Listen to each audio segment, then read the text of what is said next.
3, 2, 1. Yep. Happy Friday, everybody. Woo! It's so good to see you. We're very excited. Shefali is here with me. Hey. We are going to be showing you some more fabulous pieces from the sneak peek, which is releasing a week from this Sunday. For those of you who don't know, my name is Priya Mohan. I am the owner and founder of Sorry Not Sorry, and my favorite thing to do is to find absolutely fabulous pre-owned pure silk saris and turn them into clothing that's easy to wear, age inclusive, size inclusive, great for travel, clothing that you can never outgrow, that's easy to wash, and that's versatile enough that you can wear it when you're walking the dog or going to the grocery store or going out for dinner or going to see a play. It really is such high quality clothing that does not add any additional pollution to the environment because the fabric is upcycled. It had a previous owner. And we try to use our scraps to create other smaller things. So with every sari, which is 5.5 yards approximately by 66 inches, 44 inches. I got that right. By 44 inches. We start with one larger size piece, and then we use the rest of the fabric to create smaller and smaller pieces until we run out of fabric, and then we make scrunchies and hairbands and pillowcases and scarves and tiny things so that we're using as much of the fabric as possible. And then in addition to that, we gather up all of our scraps, put them into little remnant bags, and then people use them to do arts and crafts. So I just wanted to say hello to everybody who's here today. Shefali, who do we have here with us? We have Marilyn, Claire, Christine, Hi, Christine. Jessica. Hi, all. Love your jeans. I'm just confirming that the sound is working on Instagram because I hear sound, and Judy and Corey don't hear sound, but I would suggest, guys, going back in and out of the live or just closing Instagram on your phone and opening it up again, because that should help. I just checked. There is sound. Yeah. There is sound. So we do have Shefali much closer to both speakers. So especially on Instagram, it shouldn't make a difference because that's my cell phone. And so like there is only one set of speakers going in. And we have Morag saying, look at you wearing jeans. I know. Amy is saying, Priya is wearing jeans. Jeans, guys. So let me start with the jeans. So as I mentioned a couple of lives ago, I have avoided buying jeans because I've always just felt like even I still cannot force myself to believe that these jeans are actually comfortable. And I didn't go out of my way to buy them. I bought them at a garden center in Burlington. And since I have started my rant about the unavailability of jeans that look good on me, that I feel comfortable in, somebody pointed out that there's a great brand called Eskander that sells jeans that are as comfortable as Casva pants.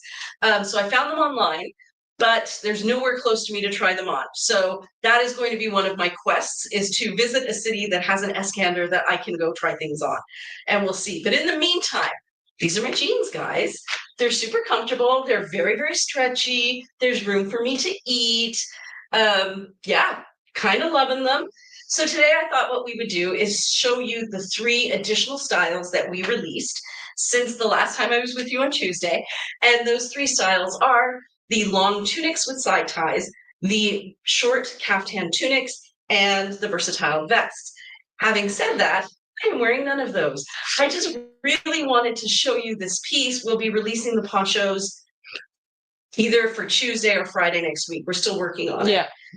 Except I wanted to show you this beautiful piece. The colors, first of all, are extraordinary. And when the girls were working on it, they said, Priya, I think that's a brand tag. But I have another piece by this artist, and this is actually the artist's signature. So I just wanted to take a moment to show you that because it's so super cool. Right there. Huma. I don't know, Huma, I think. Yeah, I think it's Huma. Huma. So there. Hey, Lori. Hey, guys. It's so nice to see all of you guys, and you've been following along, and the comments that have been going back and forth on Instagram and on our Facebook Swap and Sell group. I don't know how many of you guys saw, but today 4 incredible pieces went up for sale on the Instagram Swap and Sell group. And Facebook Swap and Sell, right? Sorry, Facebook Swap and Sell group. If you're on Instagram and you would like the link to that, just comment the word swap. But yeah, beautiful, extraordinary pieces, like as beautiful as this piece. And they were listed and gone within a few hours. So definitely check that out. it's worth following along. Because as you know, everything is one of a kind, but sometimes people are clearing out their closets, making room for new pieces, and some fabulous things end up on that swap and sell grid. Are there any comments? I see something, but I can't read it. Yeah. Margaret Webb on YouTube said, wow, Priya in jeans. LOL. It's a pretty big shocker. It is. Jessica said this piece is gorgeous. Amy said, I saw those. They were so pretty. They were so pretty. And Jane says, where did you get the jeans? Jane, I got them from Eden Garden Center, located on located on Dundas, west of Guelph Line. So for anyone who lives in this area, it's Eden Garden Center, and it's the one that's directly on Dundas. Because I think there is a second one where you have to go up like a side Yeah, road. I think so. Yeah, they have like this little, I don't know, boutique-y kind of place. And I was there with my mother-in-law, and she was trying on clothes, and I looked over, I saw these jeans, and I'm like, I would actually wear those. So I would too. They're really nice. they're cute, yeah. right? I like the actual stitching on the side too. Yeah. It creates a nice cut. Right? Yeah, I know. Jeans Priya will actually wear. Okay, guys, so let's have some fun. I think we're going to start with vests. Because as we all know, I love a good vest. And oh, I see how it is. Let's see how this is. We're actually going to start with kimono sleeve jackets. So these are the wabi sabi ones, and they are so beautiful, guys. I don't know if you can see the color on this one. Yeah, there's a really cool high-low top in this fabric. It's too beautiful. So beautiful. So it would go with pinks, it would go with purples, it would go with Mourvedre, it would go with Evia. It would probably also look good with, what's the icier one of Evia? Hydra. Hydra. With Hydra. Oh, I didn't grab those Bryn Walker samples. Where are the samples? Oh, they're behind me. Okay. Okay. So do you want to come and try this? Can you even get out of where you are? No, I'm also like, No. today is not the day, guys. Sorry. Okay, I will go run back and get them in a second. So this beautiful piece is a wabi sabi piece. It's getting released on next Sunday, not this Sunday, at 11 a.m. And those of you who have participated in our releases before already know that we closed down the website 15 minutes prior to the release. It will become password protected, but then if you refresh your screen at 11 a.m., everything pops up again. There has been another change. I think I mentioned it last Tuesday, but I'll mention it again. I believe in the past, if you had things in your wish list, there was no way to take something from your wish list and move it to your cart. That feature has arrived. So if you have a bunch of things in your wish list, I think there's a button that says add all to cart. So I think that it's a double-edged sword, because on the one hand, if you are really quick, you could maybe move 5 things over at the same time and check out, and you're great. But if any other person has checked out on any one of those pieces before you get to check out, it won't let you complete your checkout. It will stall you and tell you that you need to remove something from your website, move something from your cart, and then try again. And in those precious moments, something else of yours may have sold. So my advice to you is still check out one piece at a time. Go for your favorites first, because you don't want to get stalled and lose everything by thinking you can purchase 5 at the same time. And the way that it works with combined shipping for our sneak peeks, within 2 hours of your purchase time, we will refund you any overages of shipping that you may have paid. If we combined your orders and you hit the free shipping threshold, or even if you place one order and then a second order, but you only needed to pay for shipping once, we will refund you the other one. In terms of shipping to the US, as it stands right now, there are no tariffs on products made in India, and that is not even on the horizon. These are all made in India. And so as long as your shipment has a value below $800 US, it's still part of the de minimis loophole, and you will not be charged duties. And if you do place a larger order with us, we tend to split up the shipping anyways, just to kind of make sure that everything gets to you safely. So we'll work with you to make sure if we have to send 2 packages anyways, that one of them is under 800 and the other one is under 800 as well. Okay, then there's this one. So this one, or is there a question or anything? No, it's just some comments. So Corey was saying, love the leg on those jeans. And Amy says, are the kimono sleeve jackets online already? No, but they're here. Okay, so Shafali, how much access to the computer do you have right now? I can create a possibility for more access if that's what you're implying. So could you go into Yes. products? We should have a jingle that's like back end work with Priya and Shafali. Yeah. Okay. Oh no. Okay, then you have to go to Hexam Bulk Edit. Oh, I have to go to Hexam. Oh, I have to go to Hexam. You can't do it the other way. No, yeah, it's okay. Give me 1 second. Because we're also on live, did you know that everything is very slow on the computer? Well, while you sort that out, just keep showing things. Yeah. Oh, this is the Such a Paul. This is the Such a Paul. We have a video coming out soon with Alex showing this piece when she unboxed it. So what do I do now when I'm on Hex and bulk edit? Okay, you're gonna go to status. Status. Okay. Where is status? Oh, status. And then you're going to set the conditions at the top. So if you're going to say if collection is no, if type. If no, sorry. If hold on, give me 1 second. If type is type. Yes. No. Hang on a sec, guys. Up yeah. So you want to go to there's no type there? I see collection, title, product type. Oh, there you go. Is short kimono, 2 words. Short kimono, 2 words. Like if, capital S? Yes. Okay. If tag is and if tag is GTG, good to go, June 2025. Yep. And tag is June 2025. Then scroll down to the bottom and change status to active. All right. We should have behind the scenes music, just like Jeopardy has like thinking music. We should also have our thinking music. Okay, guys, they will populate within the next 2 or 3 minutes. And if you could also keep that page open, and as long as we have those, type of short kimono, good to go, June, and June 2025. Good to go, June 2025, and okay, it's cute. Perfect. Okay, so this one is also wabi sabi. You can see it's got some fabulous greens in here. We've got burgundy. This is beige, that kind of a sandy color that goes further into a deeper sand.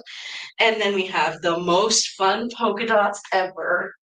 Polka dot fun, guys. And if I were to wear this one upside down, how would it look? So, the ladies are commenting about how many pieces they have in their wish list. So Amy says, my wish list is like 75, 30 pieces long. That sounds dangerous. Mine's 24 right now, says Judy, ... Amy says, that is a beautiful piece. I think she was talking about the jacket. Carol, hey, Carol, she says, happy Friday. Lori says, I find shopping like that very stressful. I have yet to get anything that's on my wish list. I'm so sorry. And Jane says, none of these are online. We're getting there, Jane. We're getting there. And Carol says, great jeans, Priya. Thank you. Amy and Jessica say, thanks for adding them. And Judy says, hang in there, Lori. It took me a few releases to get something on my wish list. It will happen. It will happen. And so as some of you know, Jamie Flynn came down from Michigan to see us, and we spent some fun time with her yesterday. And what she was saying is that a lot of the pieces she was looking at, she could recognize them from being online, but they looked totally different. She goes, online, like this one looked brighter, or this one looked duller, or this one, the colors seem really bold, but I can see here that they're kind of even toned. And I said, we have a lot of customers who are local who are, frustrated at the fact that they have to compete online, like a lottery system, to get these one-of-a-kind pieces. But people who are able to make it to the store get to actually see in person pieces that don't show well online.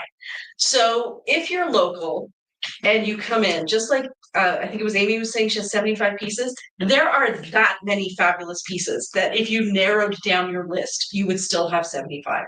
So there are more than enough fabulous pieces for everybody. And we can't think of a more fair way to do it, unfortunately. If you can think of a more fair way to do it, please let me know. We did try this earlier and people gave us suggestions, but we think a lottery system where you can kind of only zone in on one at a time gives everybody else a chance as well. And I just actually on Facebook and YouTube, if you ladies know, you know, I shared a photo of Jamie Flint that we took of her in that really nice cardigan. Oh, nice. So I just shared that, but it was really fun. She was a great sport about taking photos. She really was. Her kids and her husband were great. They were really supportive. So now we're into full price. Could you please go back to that, see if it's what you want to check is the details of it, Shafali, where it says details? Yeah, I just have some comments. Yes, So please. Comments are the most important. I know I keep giving you back end things to do. So Heather was saying she loves the kimono jacket with the spots, and actually Jackie was wondering what the code is for the swirling black jacket, which I assumed were the same ones, right? Yes, I think so. So this one is Wabi Sabi, and hopefully it is now online. It's PRG 7123. 7123. Okay, perfect. I just commented that in the chat for you, Jackie. And Amy said, can confirm the pieces are so much prettier in person. Amy said those colors are so pretty on her. I know. And Carol says when you add touch, feel, and try on, it's a whole another level with the pieces. So who said that? Carol actually. Yeah. And Rebecca said, "Ha, I'll be there first week of July, so we'll be coming in to see you. Let us know, Rebecca. We love to have people come in here, and then we get to play with them. And if we know you're coming, we set aside a whole lot of time to make sure we can do that. Now, this one here is a really cool digital print. It almost has the feel of something that's like camo, but it's not. Like it's maybe the same colors as camo, but if you have a look at it, it's actually got almost like architectural, Aztec, Mexican, Indian, hieroglyphic type designs on it. The colors are a mid-tone olive green, gray, black, and cream, and just tiniest little bit of a rust right there, right there. And it's so soft. So, Shafali, on top of all the other things that you do, can you remind me to say how soft it is? Yes, I definitely can. I was just checking. I think the task is still being queued. It doesn't look like it's actually started. Ladies, let me know if you can actually see the products getting put on the website because Can you show it to me real quick? Yeah, so at first it wasn't previewing the matching products. So I previewed the matching products and then I actually chose the option and I started the bulk edit. I did this again for the third time. And now If you go to the house at the top, home, yeah, and then go to bulk edit view. bulk edit view. Yeah. It's finished. Okay, cool. Okay. So All right. it should be there now. They should be there, guys. And that looks about right. 58 pieces looks She said right. no products yet. Try refreshing the screen. Oh, they started showing up, says Okay, Amy. good. Thanks, guys. Yeah, You guys are great. Yeah. Because I guys are don't great. know why. If they're not showing up, then you got me, guys. You got me. And Margaret says, yes, I agree with Jane. The silks are sneaky online. When I received my first my one shoulder dress, I almost cried when I opened it. It was so much more beautiful than I expected. Guys, when I pick these fabrics, I'm really picky. For those of you who have watched the sari picking, if it's not fabulous, I won't even buy it. So if you're not sure, if you look at it and you're like, that doesn't really seem fabulous to me, it probably is. If you like the colors and you like the pattern, have a look through all of the pictures. As I mentioned on Tuesday, we now have videos for everything. So you should be able to see the fabric in action. And generally speaking, the first pass over the fabric is the most accurate color-wise. And then as we back up, the light starts to shift on it and you don't necessarily see the exact color. But these fabrics are beautiful saris that were chosen by women with exquisite taste who wanted to drape themselves in them. Mm-hmm. It's not like there was some person who said, hey, I have a bunch of paint I'm going to throw on this and let's hope it looks good. So each one, the fact that it was a sari and it was worn means somebody has already gone through and curated that selection. And then from those, we curate further. So most of our pieces, if you think it looks good, it's going to look better. But if you have any questions, what a lot of our customers do is they'll send us a message. They might use the chat bot or they'll send us an email and they'll just say, hey, I'm looking at this piece. It kind of looks blue, but it might be green. Can you tell me more about it? And then we'll try to take additional pictures and send them or describe it. But yeah, the pictures never do the pieces justice, which is kind of nice for us because then you guys are always so surprised, happily surprised. And Jackie was saying, I think for that red and blue piece, that it was absolutely gorgeous. Yes, those are her colors. She loves teals and reds. Yes, it's a really nice one. Let us know if you want the code, Jackie. And now all the kimono sleeves should be up there. And Heather said, triple curated sari collection. That's right. So now this one, while the colors, we don't get cobalt blue enough. Is it soft? So that's what I was going to say. In terms of softness, I want to say this one is ever so slightly starchy. But you have to remember that my definition of soft is butter. So how far is this off butter? It's a little bit off butter. And that's because it is a Georgette. Yeah. And Georgette, the nature of the weaving, you can feel the threads. And that's what you're feeling here is the threads. But in terms of drape, like you can see, well, maybe if I turn it upside down, you'll see it better. It has a beautiful drape. And that's where you can really see the softness of the piece.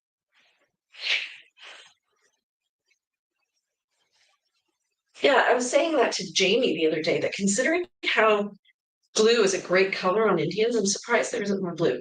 So there you can see the drape on it. It's a little, maybe, it's not stiff.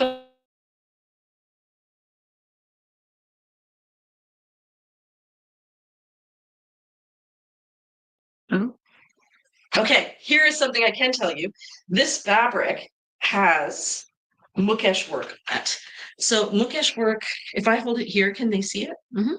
Okay, so Mukesh work is these tiny little silver dots, and they're created by taking a flat silver ribbon and just kind of going through almost like in a small X to make a little dot. Now you can feel that silver flat thread. So here at the very point of the arms, and very, very interspersed throughout the piece, you can feel those tiny little things. But most people probably wouldn't even notice. I'm just trying in full transparency, trying to be as transparent as possible. I only felt it there on the arc. Otherwise, I couldn't feel it at all. Marilyn says, I'm so happy that I'm local because it's true. The pictures never do justice to the beautiful pieces. Claire said, pretty. Carol said, love the cobalt blue. It's the perfect summer cover up. And Jacqueline Webster says, well, worth a visit to the store. It is. And honestly, we would love to see you. We have so much fun when you guys come here. It's like this little celebration. It's like we have these work days, you know how like they have these birthday parties for staff, like, and suddenly all the staff is like, it's so much fun. That's how we feel when you guys come. Especially if it's a special visit and we know that like we're so fortunate that you've made your way to come to see us. Okay, let me keep going. Now, is it this one of the ones that I photographed? Yeah, you did. So this one is probably a 9 in terms of softness factor. It is a digital print.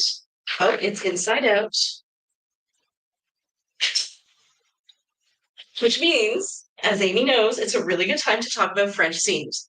So all of our pieces are made with French seams right here, which means the entire piece is constructed inside out, flipped to right side out, and then sewn again, so that all the open edges are actually encased within a seam. And it makes the product more durable and it makes it look more finished as well. Oh, Corey says, I love how SKS is becoming a tourist destination. LOL. And this is our local customer, Tracy Collins, in the piece. She looks absolutely amazing. Now, she wore this with Nochi, was it? I had paired it with Yearling, actually. Oh, Yearling. Yeah, that would be great. Yearling, and then the coffee bamboo ritzy tank. I'll just show the quick picture quickly again. I don't want to take away from Priya showing. There are so many colors in here. This is kind of like a time color. We've got all the gray tones in here. This one is kind of viscosha. And then we have all of our browns with torta. This is somewhere between a uni and a burgundy, so like a rust and a burgundy. But lots of colors here that you could pick from. It would work with olive as well. So once again, all of these pieces, and there are so many of them, release on Sunday. Not this Sunday. Next Sunday. Oh, you can hear this one. This feels soft. This sounds soft. Well, it's a crepe, so it's going to be softer just because. And I think Anshul knows now, like when we're saying we want the softest silk, she's going, Priya, well, and that's this is the one. You may have noticed when we do, I don't know, you watch the picking saris. There are times where she'll pick one up and she'll go, no. She'll say too rough. And she did that once. She picked one and she went, no, rough. Yeah. It was so fast. It was so fast. This is really cute with your jeans. It is cute because it's got a little bit, in addition to the teals, it does have those blue tones with and even the pale blue tones. This is kind of a giving garden center outfit. Do a little Jackie Newell hack in the center. Yeah. Yep.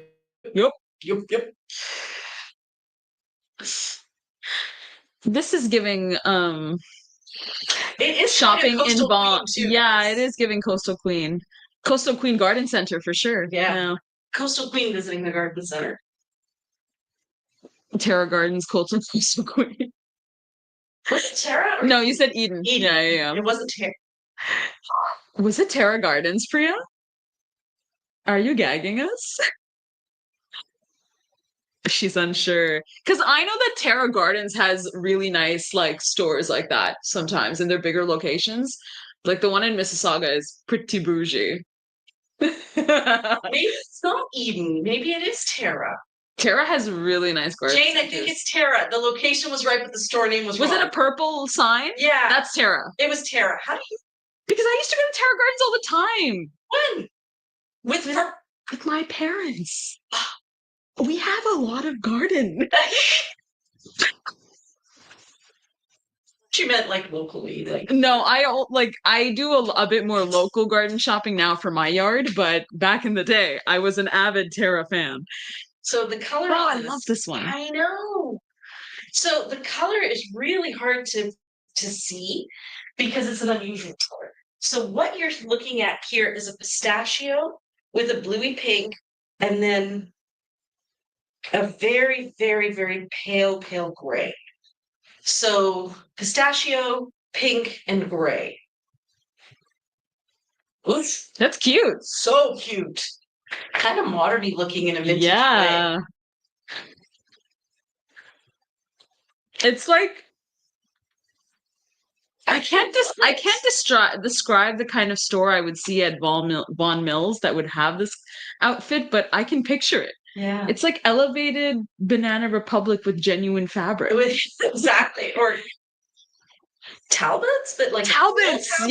Cool Talbots. So we are starting to carry our products in the next week or two at a store in Vaughan called Revolution Her. Some of you may know there's a Revolution Her location in Mapleview Mall in Burlington, and they have a second location they just opened in Vaughan, and they're going to be carrying our products there as well. I just dropped off a bunch of them. So if you live near Vaughan and you want to head over there, it's actually a really cool store. I got a lot of my Christmas gifts from there because it's all products that are woman owned and Canadian. So yeah, like at least if you're going to spend money on things that people don't really need, shop with your wallet. Yeah. Vote with your wallet. That's the name. Wallet. Yeah. I love this, and it's extremely soft. It's like logically, what else would you do other than shop with your wallet? And there's a couple comments. Amy says, jeans, black tank, and a silk. It's my everyday outfit, LOL. And Jackie says, has a Van Gogh look with the apple blossoms. Which piece was that? Oh, yeah, with the blue piece had a few blossoms in it. Very Van Gogh, especially with that kind of blue. Did you eat the silk, Priya? I mean, no, really. Oh my God, where'd it go? No, keep going. No. Yeah, that one. Oh. And Corey said, I've bought some lovely clothes at Tara Gardens before. Yeah. Lisa Bell Knit says, hello, Lisa. And Jane says, so she got the jeans at Tara? I believe so. Yes, I do believe so. Thank you. I don't know why I was thinking. You know what? Eden is Eden Tile. Yeah. I was thinking of Eden Tile, guys. It is definitely Tara. Sorry, Tara. Tried to do a shout out and got it all wrong. Good thing we're not tagging them. And K.Tosh says plaid for the other piece. This is really beautiful too. So it's grays, taupey grays with green undertones. And then black, we have a slightly, ever so slightly muted emerald with teal undertones. This is one of those questions, is it teal or is it green? Mhm. The answer is yes. It's kind of both, depending on what you do with it. And then here we have some leaf green, closer to an oregano or a gremolata. Corey says, for the record, Eden has nice tiles. Eden does have nice tiles. I have bought tiles from Eden. Oh, this one is so funky.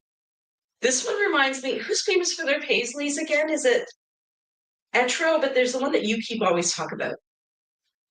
I always think of Etro when I think of paisleys, but you always think of that brand from the 60s. Somebody will know. Pucci? No. Pucci, maybe Pucci. No, The colors on the in tip that. of my tongue, but We've got a lovely sky blue, and then there's- some purples, some oranges, and a some- jacquard, isn't there? And there is also jacquard, yes. So if you have a look in at the fabric, you can see that it has a floral jacquard print with swirls and paisley and leaves, like a vine design here. Yeah, Jane, it is so funny. The way that Corey just said, for the record, ... They Eden has nice They have tiles. really nice time, but no jeans. No jeans. No No jeans. jeans. Oh my gosh, this That's is really divine. nice. That's very you. I think wear it like a rich lady hack style. Okay. So this one has a floral print. What you may not be able to see it at a distance is that superimposed over the floral is a very dark teal, well, somewhere between a teal and a blue, like a lyrebird color. And then the roses have pinks and reds, and the background is black. So there's a lot of tonality happening in this piece. Even though it looks like it's just black and red, it's really not. Jane says, looking forward to the high-lows. When are they dropping? High-lows are officially ready to go as of today. So I think they're going to be probably in the next for Tuesday, drop. So, yeah. Yeah, so probably on Monday I'll release them. And then we'll show them on the Tuesday live. Yeah. I think we have cardigans, ponchos, high-lows, Kimono suit tops. Ponchos. We already said ponchos. Oh. Waterfalls. Waterfalls. That could be it. I think so. Well, if we are able to release every single thing by Tuesday, I'll try to, so that everybody has a really long time to look at it. Yeah. Part of the problem is that Alex has taken a well-deserved break. And then we also have holiday. No, that's afterwards. Mm-hmm. She's taken a well-deserved break. So when she gets back, she's the one who officially tags them good to go. Mm-hmm. And we can't do anything until they are good to go. So Corey said, this is a fabulous collection. Again, could be an expensive weekend. Oh, yeah. The ladies, come on, you deserve it. I say this for personal Ladies, experience. come on. Come on. So, shall I start my little rant? Jane says that's what I'm hoping. And Carol says, yep, with a little laughing emoji. Oh, honestly. So, okay, start your rant, lady. First of all, you need to know I love my husband, and I am definitely overreacting. This is the moment Gord goes, I wonder what Priya's doing on the live. Okay, somebody will tell him anyways. Okay, he's a wonderful, wonderful person, and I am definitely overreacting. And on my way here, I called up my good friend, and I'm like, why am I overreacting? This is not a big thing. And normally, guys, I'm pretty chill. I do believe in the whole let them. So here's the story. Many, many, many moons ago, when we first moved into this house, after selling our other house and then living in a rental for a while and then having so much of our stuff in storage, we finally got the last pieces out of storage and gave them to our daughters who we were holding them for. Shafali and Mira took a bunch of stuff. We gave a lot of stuff away. And there were just a couple of boxes of mostly my husband's stuff that we threw into the garage. Now, I have been waiting 3 years to have a clean garage. And I've said, hey, let's do something about the garage. Wouldn't it be great if we could do something about the garage? I would really love to be able to park inside the garage. And I think that's a reasonable request. I oversee everything in the house. I'm not saying I do it myself manually, but I oversee it. I oversee the laundry or do the laundry. I make sure the house is together. Or get it together. I make sure that the garden people are doing what they need to do. Like I do all of that. And I said to myself, I'm going to give my husband the opportunity to be looking after one thing, which is the garage. So he's been thinking about it an awful lot, but it's never really manifested into anything. So he finally booked someone to take care of the flooring in the garage because that was one of the problems. And he knew that this weekend is my birthday weekend. And he booked. Oh, sorry. When's your birthday, Priya? My birthday's tomorrow, guys. So, but then he booked someone to come in on Monday. And he said, I have to clear everything out of the garage. And I'm like, yes, you do, friend. And so today he's all in a tizzy, even though we've had like cool weather, perfect weather for emptying out the maybe 10 boxes that are in the garage. And so today, when it's stinking hot, he's like, I need to do this today. And I'm like, you know what? We're going to have a full house all weekend. Somebody will help you. But no, it has to be done today. So he calls somebody to help him. So he now has somebody to help him lift those 10 boxes. And I say, what is your plan? And he's like, I'm just going to put them in the backyard in that little cabana. Now, the cabana is open on two sides. And some of the boxes are cardboard. And I'm like, this doesn't feel like a good plan to me. Oh, shoot. What did I do? We're still there? Good. So I'm like, this doesn't feel like a good plan to me. But I'm trying to stay out of it because I don't want to micromanage. So I said, what's your plan? He's like, I'm just going to take everything and put it out in the cabana. And I'm like, so we have a full house and we're going to be in the backyard, right? He's like, yeah. I'm like, we might need the cabana. It's not like a fancy cabana, but we use it. Oh, thank you. So anyways, so he gets someone to help him. And I say, shouldn't you just kind of go through it and see what's garbage? And like maybe put some of it in the rafters so that we're not like moving it out and then moving it back in. And he's like, no, I'm just going to move it out and move it back in with support. Why did that bother me so much? I don't know. This is it. That's the whole story. You guys are probably waiting for some big denouement. There's no denouement. And then That's he it. crashed the car. Yeah. No, there's nothing. It was just the not thinking it through, given all the time in the world, and then making it suddenly become an urgent problem, which he didn't, in all fairness, make my problem. Why does this bother me so much? I don't know. Friends, I open it up to you. I don't know.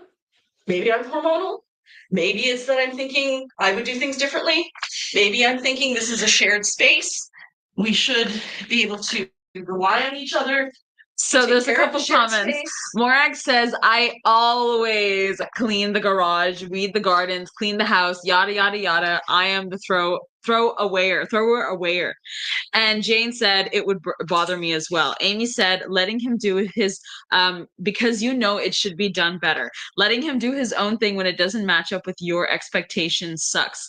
And K.To said, because you're having guests this weekend. And Lisa said, because you are used to strategic planning. I totally get it. Lisa, it's true. I am a strategic planner. Very strategic planner.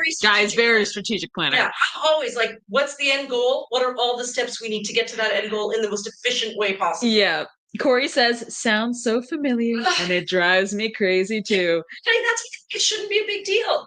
This is how people work. This is what people do. They do this all the time. This is how people successfully live their lives. Why am I making this a thing for myself? This is a me problem. Guys, I recognize that this is a me problem. I need to learn to let it go.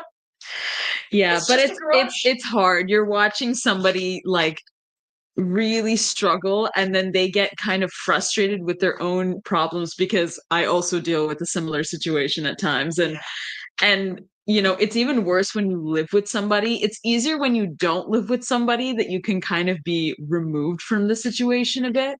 But the more that you live with someone and your lives are intermixing, and you guys have been together for like a very long time. Yeah. Like, I can't imagine how many times you've probably looked at something and gone, I cannot live like this a second longer. Something has changed. And that's what I do with literally everything. House, every part of that house. You can ask me anything. Mom, where? And So much so, guys, I am so predictable that one of my daughters came home and she said, yeah, I got here before you. I was looking for lip balm and I thought, where would mom put the lip balm? Probably really close to the front door so she could put some on before she walked out the door. So I checked inside the closest drawer to the door, and sure enough, that's where it was. And I'm like, yeah, because I'm that predictable. I would definitely put it in the most efficient spot. And Claire actually said, I love efficiency. Jessica said that other kimono sleeve jacket looked really great with the jeans, and I agree. And I wanted to interrupt myself to say that this is actually a pale indigo blue. It's not a gray. I mean, it could read as gray. And then this has green, and then these are different shades of cream. But yeah, that backgroundy color, this one here, is actually almost the same color as the jeans. Yeah. Claire said you've delegated but are still trying to manage the process. That's my fault. That's my problem. Morag said, why does everyone ask mom? Because she knows. And there's lots of comments on Instagram, so give me 1 second. Judy said, oh, that's really cool. Gosh, that's great. Judy said, totally understand. I have the same type of husband. It's because you and I would just get it done. Yes. Jackie said, that is the male-female divide. I'm female. You're right. And I also feel like it's men don't realize how much they enact weaponized incompetence. That's like a really I do wonder if that might be part of it. But then it's also fair that if somebody's in charge of something, they should be able to do it their own way. Okay, guys, though, I have to tell you. No, but there is a component to that. I'm not going to say because of what, but like I, for example, when I was in Europe seeing my partner's family, like my partner's dad knows that I drive a car, and he was asking his child. I have to interrupt. Yes, go ahead. So beautiful. So beautiful. He was asking his child why he doesn't drive. And I said, and I laughed and I said, well, he doesn't drive because he has a girlfriend that drives him everywhere. And he did, and he said, yeah, basically. And I went, yeah. So as you guys know, my mother-in-law has been and she's leaving this weekend. She's at my other brother-in-law's place. This is really pretty too. So this is like a batik print. Guys, feel free to interrupt the rant if you have actual clothing related questions. The color is showing up accurately. That's really nice. It's the batik part of it that's so beautiful. Cleo says, I'm more like your husband. See? And you get the job done. There's nothing wrong with that. Amy said, I feel like they do it on purpose, though. Lisa said, I also have stopped letting my husband have opportunities to do something because he never does it how I would. Haha. True, but really hard to do. I believe with men, said Kate Tosh, you have to plant the seed, and sometimes it can take as much as 17 years. Yes. And so this gets, are there any other comments? Yeah. Corey says, sometimes I think they do it to get on our last nerve. Amy says, it's weight on your mind waiting for him to do it while you are trying to let them do it. It's still weighing on you. Agree. And Kate Tush said, for it to mature. Carol said, because you know you're going to have to intervene, and it's when you are focusing on something else. That's exactly what Jacqueline Webster said, too much moving of things. Throw it out. We'll get destroyed in all the rain this weekend and then be more difficult to remove. So we'll live there and probably grow and circle around again. And that's what I was thinking. Yep. And it's going to continue to be a problem that I needed to think about, even on the day that I had finally been waiting for patiently. Yep. And Amy says, logical, lol, the word you're looking for is logical. And you know what's funny? I can't tell you how many times a man has told me that they are more logical. Well, so okay. So this is what I was going to interrupt with. I read this article that I think came up in The Economist that was saying that for the first time in many years, like I want to say decades, but maybe longer, there are a higher proportion of women or female children being born than male children. And what they say has a lot to do with it is in some countries where traditionally they have favored having boys, or in China when there was the one child policy, or even in India they favor having boys. So what happened was there weren't enough women, basically happened in those countries. But also studies have shown that women are better at academics, are more organized, are more likely to get the job done and get the job done well than men. So if you're going to put someone into education in order to put them out in the world to be efficient and make money, a woman is more likely to be able to do it. as is proved by all the women who manage a million things and have to sit on their hands while somebody has one job. Yeah, basically. Well, there's what is it? There's more. Mrs. Ears said, I don't know about you, but my thought out plans are always better until they are not. Carol says, I know now to keep an hour, quote unquote, open when we have an event to get ready for because my husband hasn't planned. Yeah. And I'm going to read all the other comments in a little bit, but Cleo said, I'm more like your husband. No, my husband actually gets the job done. Okay, Cleo. And Kata Cho said, remember, patience is a virtue dealing with wonderful men or loved ones. And Lori said, my husband has several 30 plus years projects on the go. LOL. Patience is a virtue. K. Tosh. Kate, you're right. And honestly, that's why I'm so surprised at my reaction. I am a very patient person. You know, I'm always like, this is how we learn and grow. This is how we improve. I think the thing that bothers me is I don't know that he sees there's room for improvement. Like, and maybe that's just a discussion that we need to have where I'm like, hey, friend, this is how what you did made me feel about our shared goals, which were important to me, and demonstrate what my needs are and how you can meet those needs. I think a lot of men feel like they just have to agree because they, at the end of the day, can just brush off the kind of shared agreements you guys have in saying that you are too particular. Yeah. I don't understand why you're so particular. Why should it matter? It shouldn't matter at all. When the whole point of what you're saying is that it's not about being particular. It's not about caring what other people think. This is the standard I have for myself. And, I don't expect you to follow that standard specifically, but if we're going to be very close proximity to each other. Well, I'm thinking shared space. Yeah, it's the shared space rule, the shared space So rule. I think you can see the color really clearly. Can they see it too? They can see it as so well. It looks like it's all black and it maybe looks like it's multi-tonal, but actually this is black. Looks black. This is black. And then we have a very deep purple here, in addition to the green with a darker green, and then also just a smidge of yellow. And then on this side, we have the cream and black. So lots of fun colors. You can really see the purple at the back on this. Okay, tell me more. Tell me more. LOL. So Lisa says, so my husband has been listening to this rant and said that he is giving me the opportunity because he knows how much I love to organize and manage. LOL. Okay, so that's what I said. As I was ranting on the phone to my friend, I was like, okay, so it's okay if somebody has trouble being organized and somebody has trouble getting the job done. That is perfectly reasonable. Nobody's perfect. Everybody has things come up. It's the adult move of saying, hey, I'm going to need some support with this. What's your schedule like so that you can support me in my responsibility in a way that doesn't hinder you? Because I would never do that. I wouldn't be like, hey, drop everything you're doing for your job because this job that I've had sitting in my back pocket for 3 months now needs immediate attention because I called somebody over. And I actually never asked all the questions that I was supposed to ask in advance. But don't ask me to do more because I also have my job to work and I'm obviously really busy. Even though I had 3 months. Yeah, 3 months to figure this out. I just never found the time. No. Corey said, women are great multitaskers. Amy said, patience is a virtue, but I'm right. It drives me nuts to watch it get done wrong.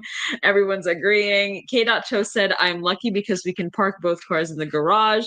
A lot of guys think it's their man cave. It's not a garage. To be fair, if the expectations aren't clear, it's no wonder it's done differently than we expected. Okay, my expectation was get everything off the floor in a reasonable way. Moving it to another place where it's just going to be a problem until the next time he gets himself organized, that's not a reasonable way. Yeah, but I can also, knowing Goat, and I say this with lots of love because he is like a papa to me, it's understandable that he chooses this way. I can say that because I live with Mira, and not to throw Mira under the bus, I love you, but sometimes she does things and I look at how she does them and I go, Mira, isn't it easier if rather than choosing the lazy way to do something, you just did it because then you wouldn't have to deal with it later? And she go, oh, I guess. You know what? And that's how I feel too. Like, could just throw something in the wrong spot. but it's not going to disappear. It's going to stay in that wrong spot. And it's not even that like it bothers me. It's not like I'm particular that, oh my God, that thing is in the wrong spot. I'm going to need that spot for the other thing that belongs in there. So at some point, that thing's going to have to move. And I don't have time to go looking around for stuff. If I put the things where they belong and take 1 second to do that, then when I need it in a rush, I know where to look. I don't have to go into every single little hidey hole in my house. And Amy says, my spouse has literally lectured people about asking for help and then throws a hissy fit when I don't jump in and do it for him, it being anything. Jackie said it's his definition of reasonable. Judy said, agreed, it's his definition of reasonable, and he might not think it's the wrong spot.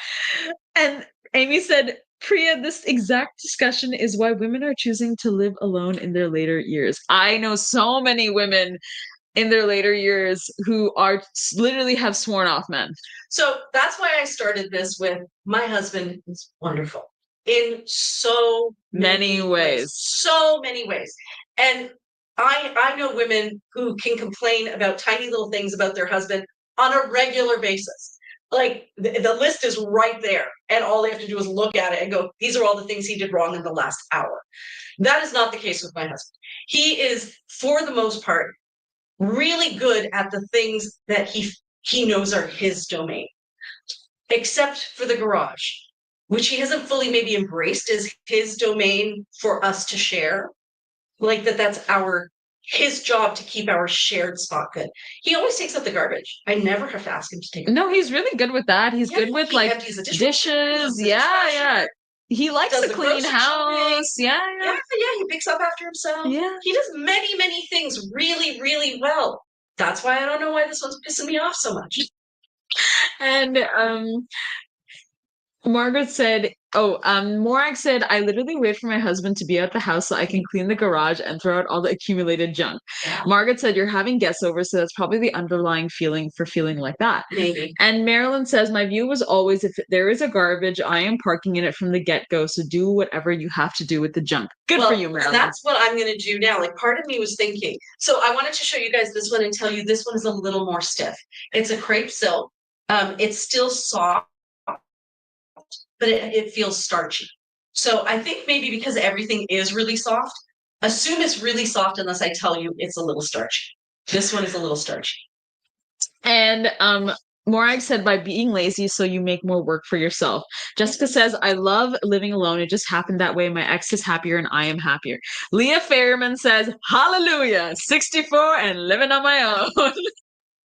Do like him, guys. I like my husband. I do. I really do. I like having him around. That's what happens when you like men, Priya. He's quiet. Like, I feel like he gives you lots of space to chat, Rooney. Yeah, a lot of space to actually live in my cone of silence, which I sometimes really need. He's not demanding that way. It's just a garage. But yeah, maybe I need to ask my therapist. Why is this getting under my skin? K.Tosh said, so is mine. Judy said 99 out of 100 rule again. And Amy said, maybe it's because it's your birthday weekend. Maybe. And Lori said, I think it's always a good idea to put these types of things into perspective. Yes. Amy said, I like my spouse, but that doesn't stop me from daydreaming about my own place some days. Well, you know, she's a pretty famous actress. She was actually on, what was that show that Brandy was first in when she was younger in the 90s? It was called... It was like a girl's name. While you think of that, I need to tell you guys that this one has painted. Is it painted? Hold on, let me double check. Moesha. Oh yeah, Moesha. So sorry, 1 second. This has gold thread running through it, and because it is a gold thread, you can feel the thread on the other side. So the fabric itself is very soft, but you are able to feel the embroidery on the inside. What it feels like is paint. It's a little bit stiffer than the rest of it. It's a beautiful piece. It's a beautiful piece, though. But yes, that is my 2 cents. Yes, my 2 cents on this one. For full transparency, you can definitely feel the gold lines. Yeah. Okay, go ahead. So in Moesha, the mom who plays Moesha in that show, she's also one of the teachers in Abbott Elementary. Oh, And so I was watching an interview where she says she's very happily married, but her and her husband have separate houses, separate like everything, and they obviously are together. So they just do events and they hang out together when they want, and then they go to their respective homes. And she's like, I couldn't be freaking happier. And it makes me think I maybe really that's the way to do it. like him, guys. I like him. I like him a lot. This was just an annoying little, like, felt like a kid thing to do, not a grown-up thing to do. Jane said, I love living alone. K.Toast said, I'm laughing so hard and I have a smile on my face. And Marilyn said, when I had my townhouse on my own with a single garage, I managed to park there always. I have lived on my own for 30 years and I couldn't be happier. Good for you, Marilyn. Good for you. You deserve it, Marilyn. Yes. We love you. And Claire says, would only live with a man in a giant place where I had my own wing. And that's why, ladies and gentlemen, the royalty slept in separate beds. Yeah. So, in all fairness, pretty much the whole house is my castle. He loves how I decorate. He loves how I organize things. He lets me have fun with all my fun little colors and everything. He's very amenable to making me happy in my space because he really just doesn't care that much. And I guess it's the double-edged It's not sword. just that, Right? though. Like, He really does- appreciates it. He does. Yeah. He does. He values it. But that same thing that makes him okay with not taking ownership of the rest of the house is what makes him not take ownership of the garage, right? He's It's a okay with double-edged no sword. ownership. It works for him. Except I wanted him to take care of one thing. Just one thing. It's a double-edged sword, right? This is also very soft, and the colors are really kind of fun. We have 2 different shades of blue. We have a couple of shades of green, like a leaf green and a slightly more olive green, and then a fabulous shade of red that also has an undertone of burgundy. So lots and lots of colors in this one. And it's funny, Claire said before she said 20 years living alone, love it. She just said, I love my cats. Yes. I had 7 cats at one point, guys. Oh my God. And Goat was fine with that. And Lisa said, yes, duplex is the answer. Amy said, my spouse would just come over to my place all the time. He's obsessed with me. And Judy said, mine's the same. And Jane said, he looks like a fun and good guy. And he is a fun and good guy. He's a good guy. Honestly, thank you all, because in defending him, I've realized I do really like the guy, and this is a very small thing. And I'm sure that a little bit of communication, when neither of us are stressed out about having a house full of people after we just had so many people over for so long, we'll probably be able to have a very mature, remember when you threw everything into the cabana and you thought that was okay? And then we'll laugh and it'll all get sorted out. So before that, I had also put in the chat that it was your birthday tomorrow. And Amy had said, happy early birthday, Priya. Happy birthday from Corey. Happy birthday tomorrow. Enjoy, says Jane. Carol says, happy birthday. And Nance Cavell says, a very happy birthday to you. Judy says, happy early birthday. And I know there was more that I missed, but that was some of them just from Instagram. And then I have Claire. Happy birthday, Priya. Jessica says, happy birthday. You share the same birthday as my mom. So I'm 56 tomorrow, guys. Oh my God. So young. And Marilyn says, happy birthday, Priya. May it be the best one yet. Ooh, I love this one. Thank you. Yes. You know what? As I get older and wiser, I feel like all of my years are better than the last. Even with all the little bits of trauma that helped me become wise, I would take the trauma for the wisdom. Yes. And Morag says, happy birthday, sweetie. Thank you. And happy birthday, Eve, from Leah Fairman. Margaret says, have a wonderful birthday weekend. And Margaret says, your sorry sister is wearing the versatile vest on the mannequin for that other kimono suit jacket. Nice. Yeah, and I had put that there for a reason. K.Toast said, such a baby, only 56. And I alternately feel really old and really young. So maybe I'm just right. Maybe it's just those jeans. And Amy is wondering, how would the red one look with lipstick? Is it too matchy? Oh, I think it would be perfect with lipstick, but Shafali, oh, you can't run and get it, can you? You Try. are trapped. You did it! Where there's a will, there's a way. Thank you for all the birthday wishes, guys. My daughters who live in Ottawa are coming down to spend the weekend, and then we're kind of having a bit of a Father's Day as well because they weren't able to come down last weekend. So Saturday is my day, Sunday is his. I think it's going to be a perfect match for lipstick. And actually, I think Jamie Flint bought lipstick as well, right? Yeah. Ooh, that's nice. It's really darn close. It's Well, not. it's multi-tonal, right? Yeah. So some of the reds are exact. Lisa said the 50s are the best. Happy birthday, Priya. And Rebecca says, maybe you were upset because you're so used to being so comfortable together and everything running smoothly. You usually complement each other, and this is an outlier. That's true. Who said that? It was Rebecca, actually. Rebecca, you are very wise. Rebecca, you are very wise. Yeah, and Shafali is like move backwards. And K. Cho says, no, you love him, you just don't like the behavior. Right? Yeah. And I think that's, communication is everything. And I think and setting boundaries. Yeah, and I think for both of us, like he maybe has to say to me, Priya, if I'm in charge and you've left me in charge, you're gonna have to deal with how I do it. And that's fair. But then I can also say, yes, and if you're going to be in charge of something, can you kind of give me a date where at this point I no longer need to think about that thing that is a constant reminder that something needs to get done. Mm-hmm. But that's on me again. Nothing needs to get done. I need to let this shit go.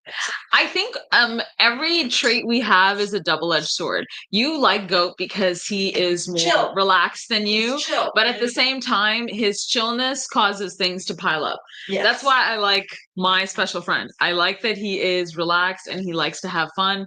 Oh, does he have a lot of things piled up? But I also I say that with love. But I also have recognized that it is a double-edged sword. As much as he likes that I do things, I also I'm very fast-paced and overwork myself. And so I can become really exhausted and frustrated when things don't work at a certain pace. So as useful as it is, especially in the kind of success I want, it makes sense, but it also can be very taxing for somebody. And that is one of the reasons that, I came from a family of, so for those of you who know Indian families, we're Gujarati.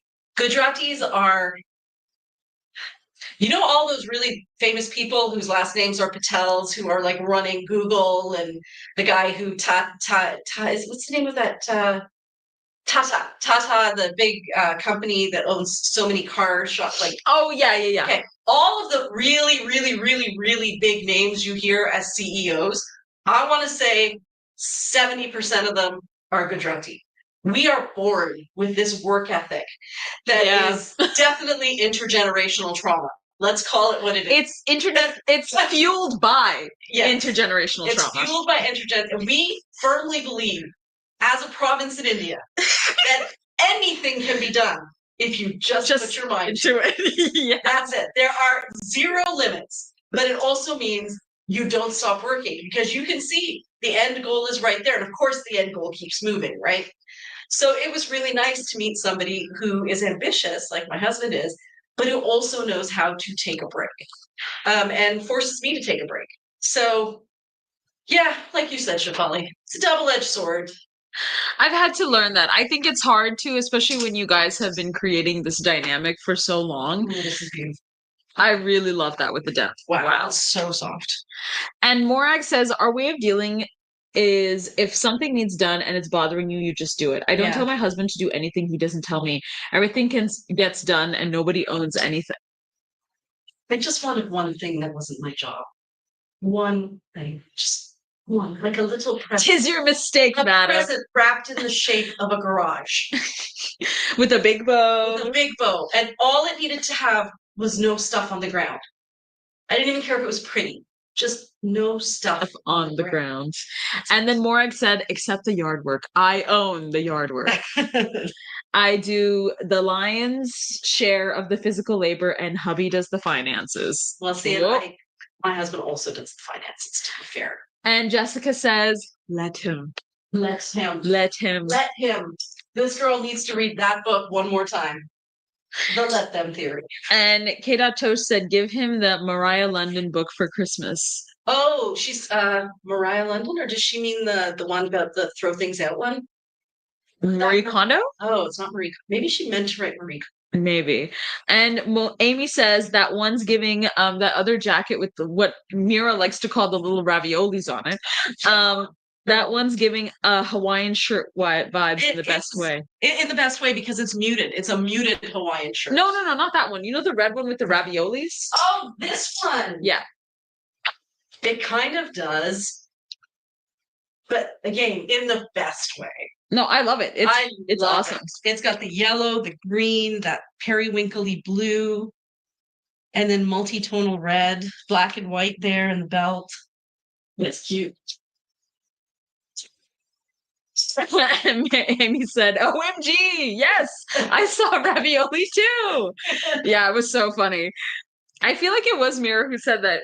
Rachel was like, yeah, this is Mira's ravioli favorite. Oh, I love this digital print, of course. So you guys have probably seen on the website that there is a picture of Priya for the collection pages for the vest. Oh. That is this fabric, but in a vest. It's also 905. Guys, we won't get through everything today. We'll try our darndest. It's because I'm actually trying everything on. Ooh, look at that applicator. Ooh. That's fun. That's beautiful. That is part of the sari, it looks like. Oh, no, actually, guys, this was put on by somebody, I don't think it's our team, to cover a mend. Can they see it? Yeah, not by our team. No. Cool, though. I kind of like it. A little bit of whimsy there. Pretty. Yeah, I like it. Well, there are a lot of kimono sleeve jackets. Screw colored olies. So what should we do next is what we should find out. Short kaftans or vests? Let's do vests. Wait, you know what's not here are the side ties. No, side slits. Side slits. No, side ties. You told me side slits in the you told me side slits in the message, Priya. For sure. Yeah. Okay, so side ties were supposed to come out today. But that's okay because we still have Tuesday. Okay. What did I write exactly in the list?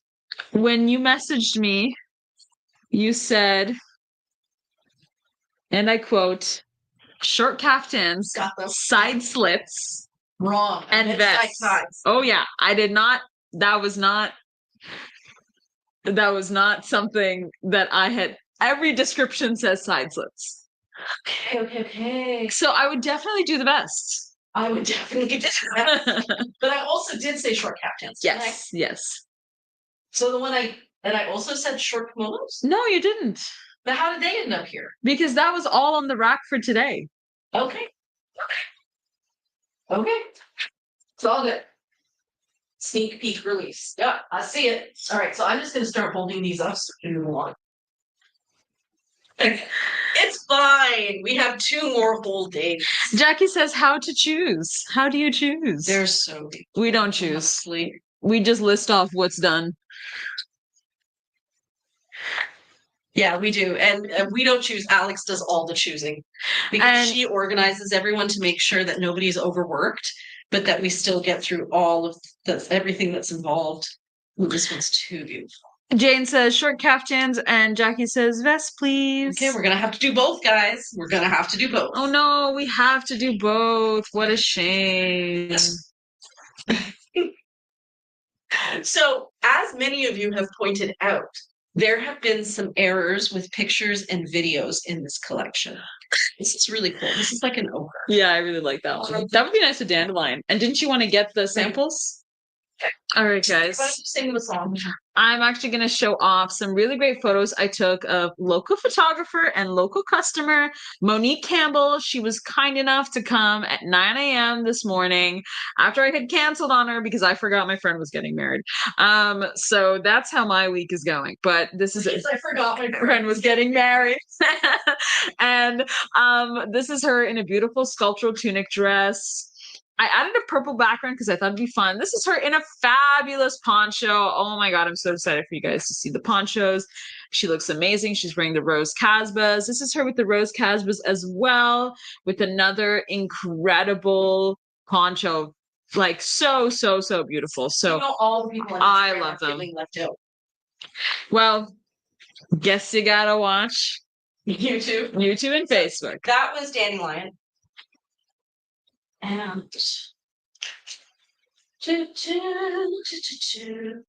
I can't find Honeycomb. She's here. Oh, yes, Carol, I was showing photos. That's okay. I will be posting the photos soon. Honeycomb, guys. She's the one. Yeah, Honeycomb is the one. Morag, you're probably right. Honeycomb is going to be the one that gets past us. Ooh, also beautiful. Lots of warm tones in there. We've got some sand, some ochre, some yellow, different shades of greens, very soft. This one's also very soft. I'd say for a crepe, it's about a 9.5. The colors are coming out accurately there. It's a muted pinky mauve, and then there's different shades of blue and green.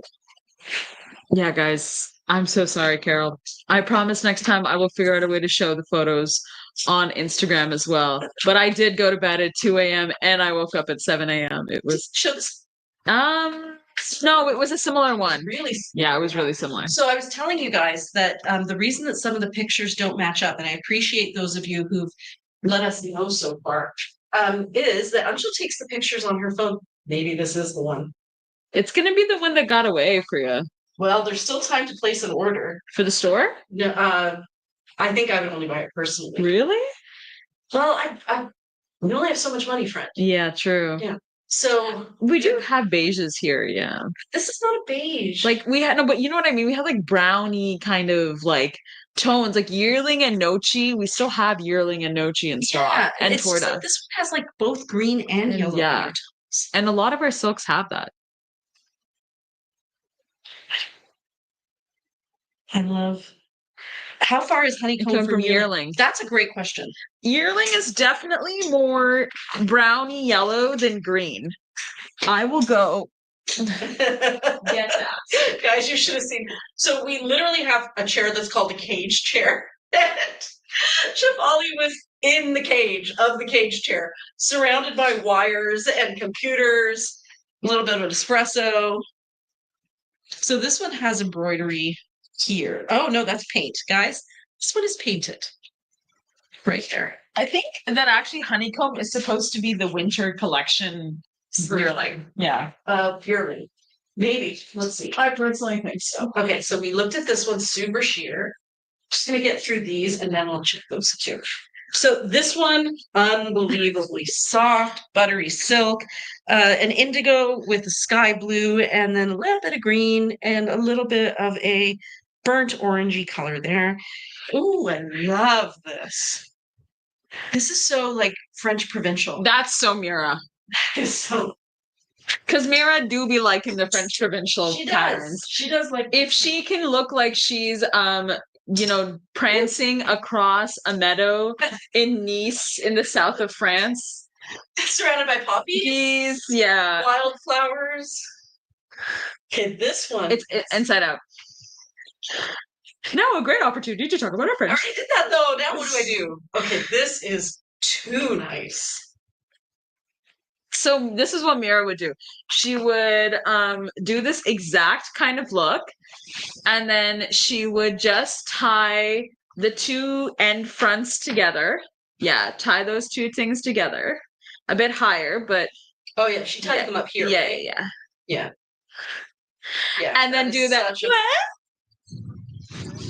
What did she do again? Yeah.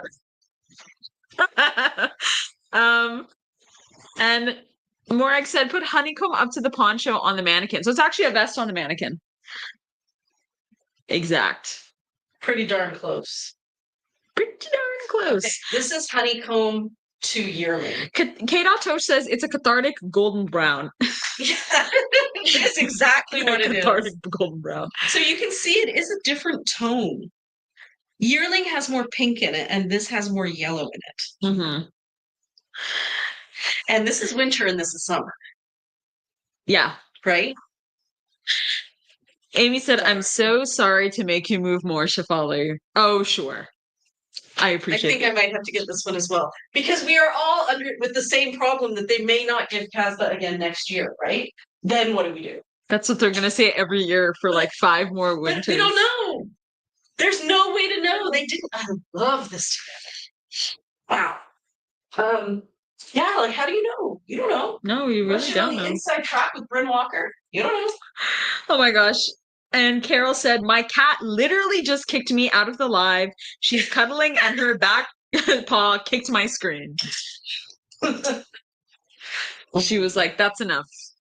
Also, too beautiful. These are Mira colors as well. Yeah, this is very Mira too. I saw a really cute comment from Jane that she loves Mira. Love Mira. Love Mira. Us too. Amy said, I already bought 2 pairs and I'm debating time. I cannot afford another 4th pair. But yeah, I think I may end up getting honeycomb. Yeah? Because, well, I know I want dandelion because I definitely want a bright, fun yellow. Mm-hmm. But I know that a lot of my pieces have that darker ochre. And I think the darker ochre is more, because I don't have any darker ochres for fall. Right? And dandelion is not a dark ochre, it's bright yellow. I really like lupine. Lupine is a really cool shade. It is, but it's not going to match. For me, it's not going to match as much. Yeah. And I'm very matchy-matchy. This one's so soft and pretty.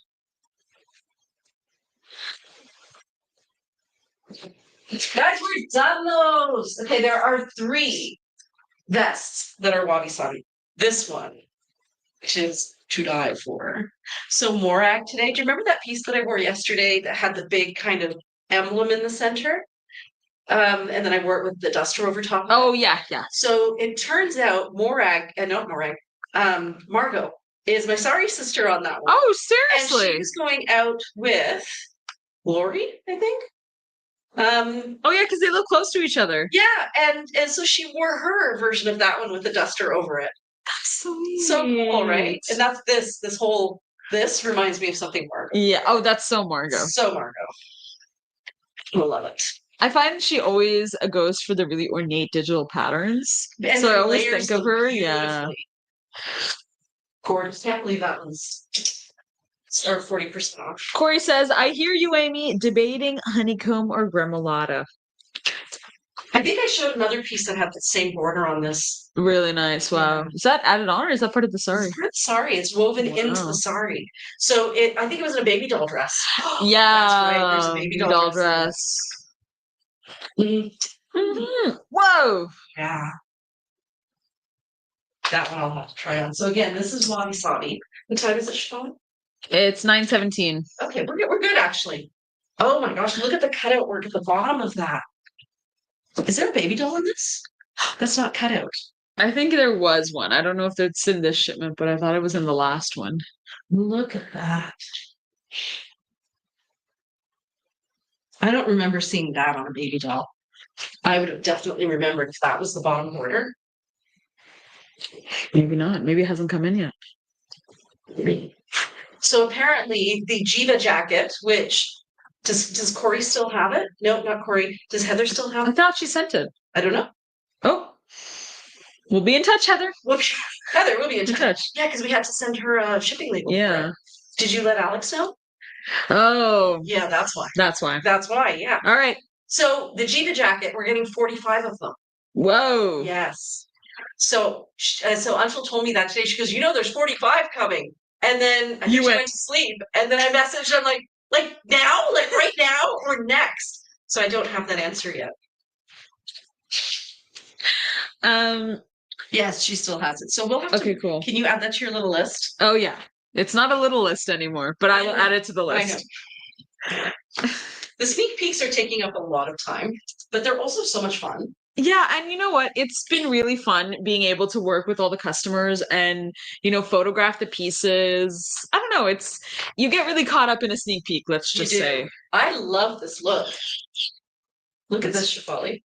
The sparkles. Really nice, yeah. Woo! That makes you, oh my God, you look so trendy and youthful. Do you look so trendy and youthful? Garden Center jeans, guys. Garden Center jeans. And Amy says, when are the jackets coming? So exciting. So that's such a great question, Amy. They're either leaving India on Monday or they're leaving India in a month. Anshul has yet to confirm because she's asleep. Right now she's so we still have one more shipment that's en route that we're releasing some of. So far what she's uploaded are maxi dresses and cardigans and waterfalls. But I don't know. Yeah, the cardigans and waterfalls are for this one, right? Yeah. The person to ask is Alex. We should have Alex here for like question and answer period. She would not want to stay this late. No, she would not. No. So now we've got spreadsheets for everything, and we just like tick off things, and then we can see what's not ticked off. This is really pretty, and this is Wabi Sabi. So it's an extremely pale gray. I wouldn't call it white, and black. And I don't think that there are any people. Is it soft? It's very soft. Very, very soft. Jacqueline says, Jacqueline Webster just checked. It is the same as my one shoulder. Oh. And Amy says Alex needs to be on call. Whew, she would hate that. When she's here, she is on all day long. Yeah. Honestly, I wouldn't be able to get anything done if it weren't for Alex. She solves every little problem at the store and manages all of the shipping and makes sure that everything gets to you is exactly right. She's so meticulous. She makes sure that every piece gets checked. Where I might go, oh, it's fine. Nothing is ever fine for Alex. It's like, did we do it right or didn't we? And I bow to that. Like, I'm like, that is who you want on your team. So when she goes home, that girl deserves to rest. Mm-hmm. And Leah asks, what are the Gina jackets? But why don't you clarify what they are? So they're called Jiva jackets. Jiva is the Hindi word for life. J-I-V-A? J-I-V-A. We had one sample in store, and then we had this really fun idea that we would send it around and get different customers to try it on and take pictures in it. And it would kind of be like the sisterhood of the traveling jacket. But then Shefali went away for a little while, and then we got caught up in the sneak peek. So far, we just have pictures of Heather in Machu Picchu with them. Machu Picchu wearing the Jiva jacket. What does it look like? It's a cropped jacket that's very boxy. It lands about here. The sleeves come to about here. They're bracelet length. It is fully reversible with side slit pockets at the front and patch pockets on the inside. It's made out of crepe silk. And the colors I tried to get were closer to denims, reds, grays, greens, but more like washed out solids rather than like wild patterns. So there's actually a new tie-dye fabric that we have access to that we're getting from Jaipur, right? From Jaipur, yeah. So this one, guys, look at the colors. Look at that. So what I wanted to show you, this is why these sneak peeks take so long, is because it's kind of exciting to match them up. And I feel like this one would go with time. Polly, are you sleepy? No. Yes, you're sleepy. You're sleepy. Oh my gosh, look at it with time. I was actually going to say, I personally think that time would be such an unusual color with this piece. Time would be really nice. I can see the perk of time because it's so nice. It's so soft. And we do get a lot of these really pale multi-tonal teals. Yeah. And that's what it is. It's a pale multi-tonal teal. Yeah. But look at it with the darker shades. That is crazy beautiful. I don't think that there's anything you could put with it, even if the color was in the piece. Oh, maybe taking it back, guys. But that's a very bold look, right? Mm-hmm. Wow. Love this. Love her so much. There's a tag that fell down, Priya. Okay. Behind you. It's probably off of this one. You might have stomped on it. We did not afford to. Oh, so everybody, thanks to your help. Special shout out to you, Lorena. We managed to, and especially to Corey as well, who placed the winning bid on eBay for the pieces that got sticky fingered out of our collection in February. So thanks to Lorena pointing it out and Corey actually placing the bidding on the piece. bidding on them to kind of put them on hold until we could figure out what was going on. We managed to get in touch with the seller who said that they got it in a pallet of products and they don't really want, if they belong to us, they wanted them to get back to us. So we paid for shipping and they arrived back today. Yay! So what we're going to do first is see if there was anybody who purchased any of those pieces and that we had to refund them because we obviously didn't get the piece, and we're going to reach out to those people first and then we're going to put them out for everybody else. Yeah. And for that versatile vest that just lost its tag, do you mind reading me the code for it? Margaret said she doesn't see it online. Oh, that's always fun. PRG 7143.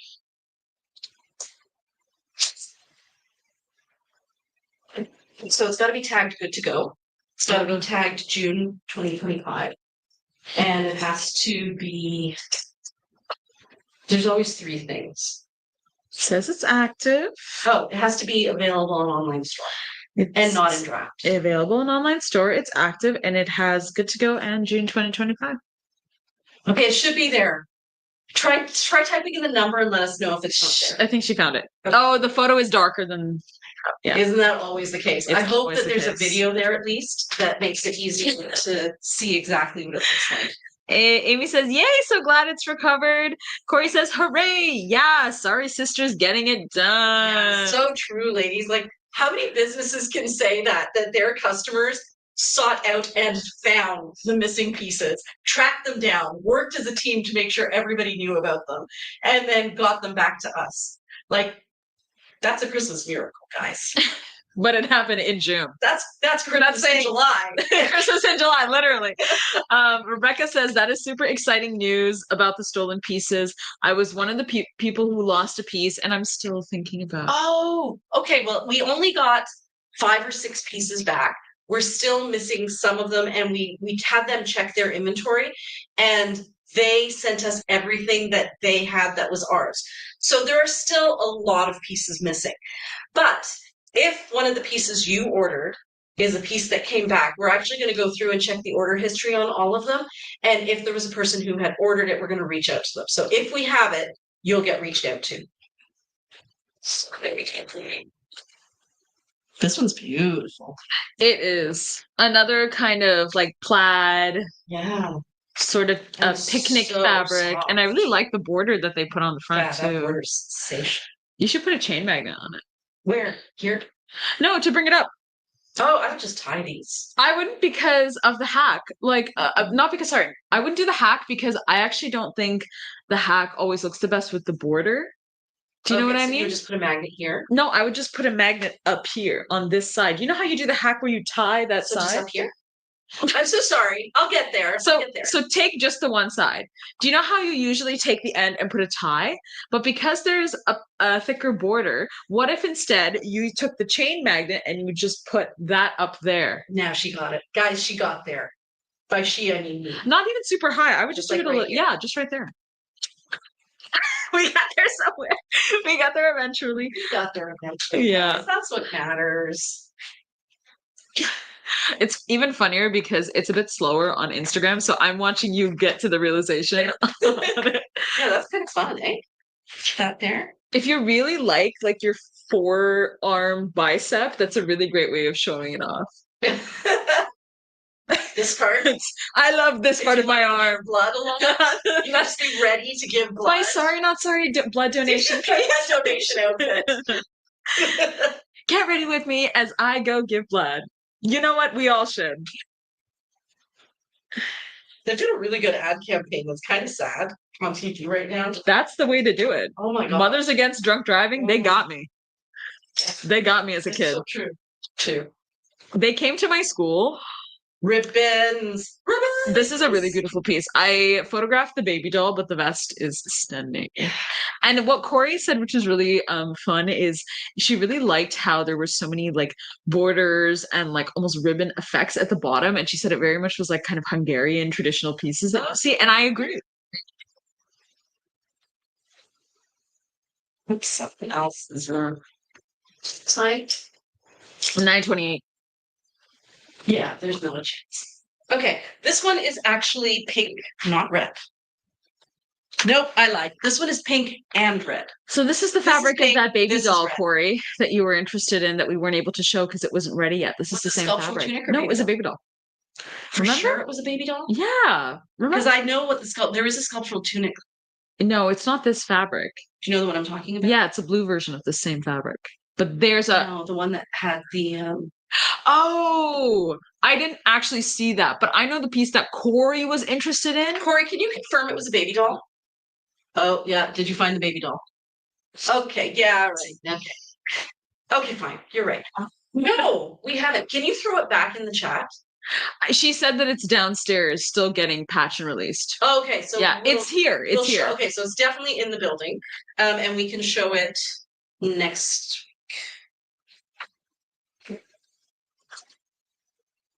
There are just so many beautiful ones. Honestly, like there are enough to go around, guys.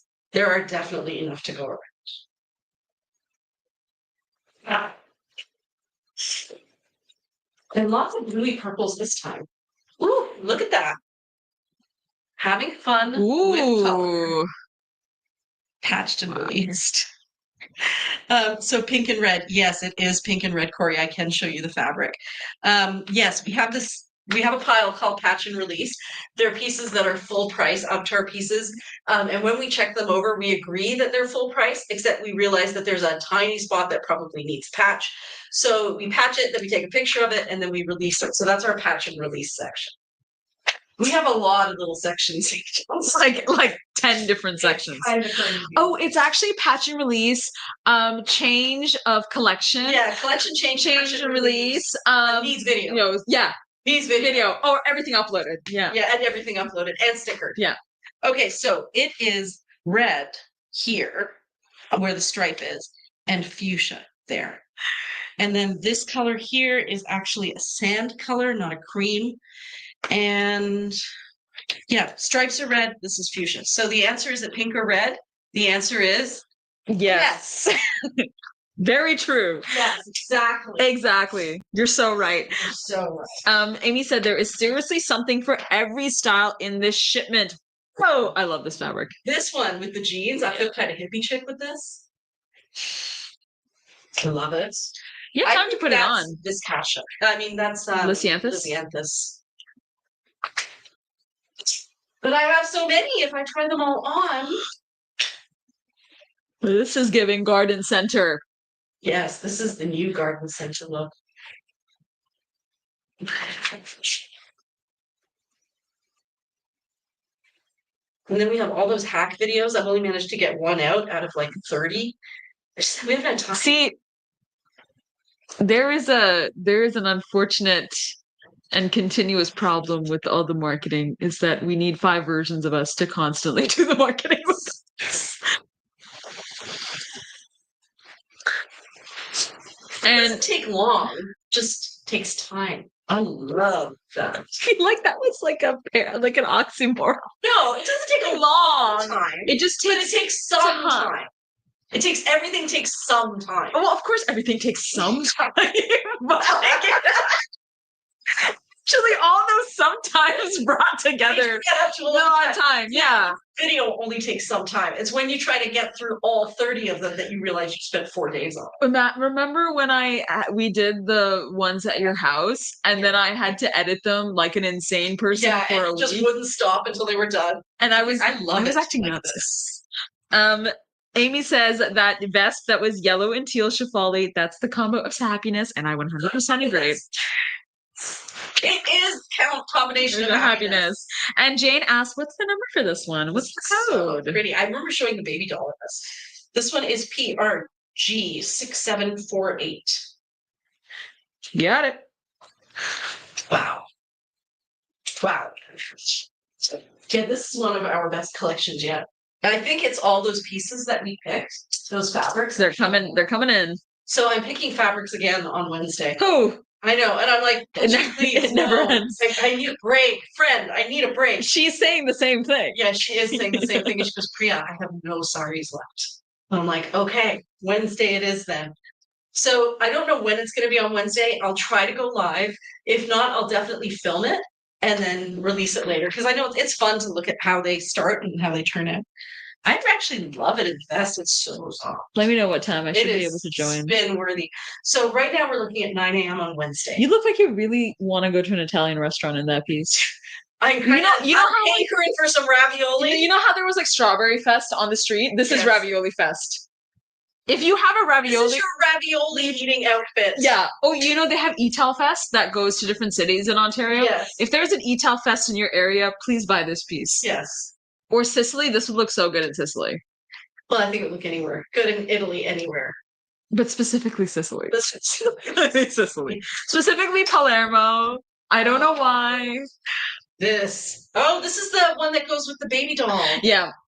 Oh, yeah, this one's weighty because this is all embroidered, fully embroidered. It's not appliqued, it's embroidered on top of the existing flowers. And if you remember our lecture about different techniques of saris, you would know the difference between applique and embroidery. Applique is sewn on, embroidery is sewn in. And Carol says ravioli in tomato sauce, but fashion. Exactly. Amy says I Chef feel Boyardee. like a million bucks. You look like, oh my god, this is also giving garden center. But like, what kind of garden would you have? Would you be shopping for with this I outfit? don't know, but I feel like I need to do a model once. Whoa, work the runway. Work in the runway. I think the kind of garden. I gotta do one mirror thing. So much worse than someone my age because everything creaks. That was like the most unmirror post I've seen in a long time. A fairy in a skirt. Oh my god, don't say that, Priya. Technically, she got her fairiness from you. Me. That's Yeah. true. That's true. And then Heather said, "Don't show everyone my new vest." Shh. Corey, I did talk to her about the pony clump. Oh, I did do the pony clump. Why don't you explain what the pony clump is? She says she asked to Corey and Gail because they know they're coming into model now. They've been like learning about modeling, and so in order to get the perfect whoosh of their hair and the perfect movement in their clothes, they do this pony. Oh, these are for candid shots. For candid shots as they're walking. So I'm like, what does it look like? She goes, it's kind of like you're skipping like this. Really? We started taking pictures, Shefali and I, yesterday. I'm like, do I pony clump? And she goes, yeah. And so I did. Yeah. And honestly, I think the reason the pictures turned out so well, it's not just that you're moving, it's that it's hard not to have a real smile when you're pony clumping. You cannot pony clump with a straight face. It's this.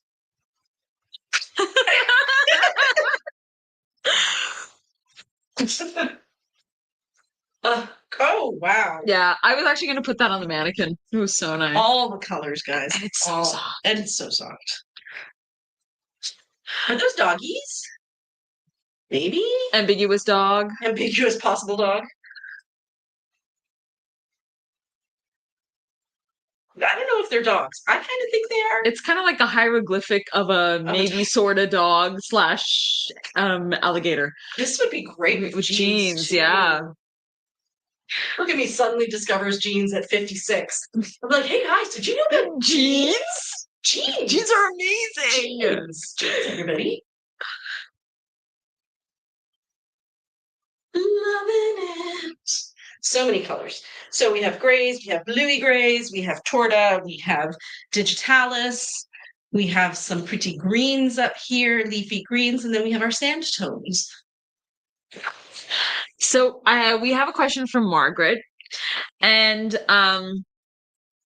it's to ask whether this vest, PRC 6736, if it is scratchy. Versatile vest, blues with metallic threads. Thank you. It's that's the one. This one. Am I correct? Yes, ma'am. Okay, so we tried on the baby doll in this. And let me tell you, this is really soft.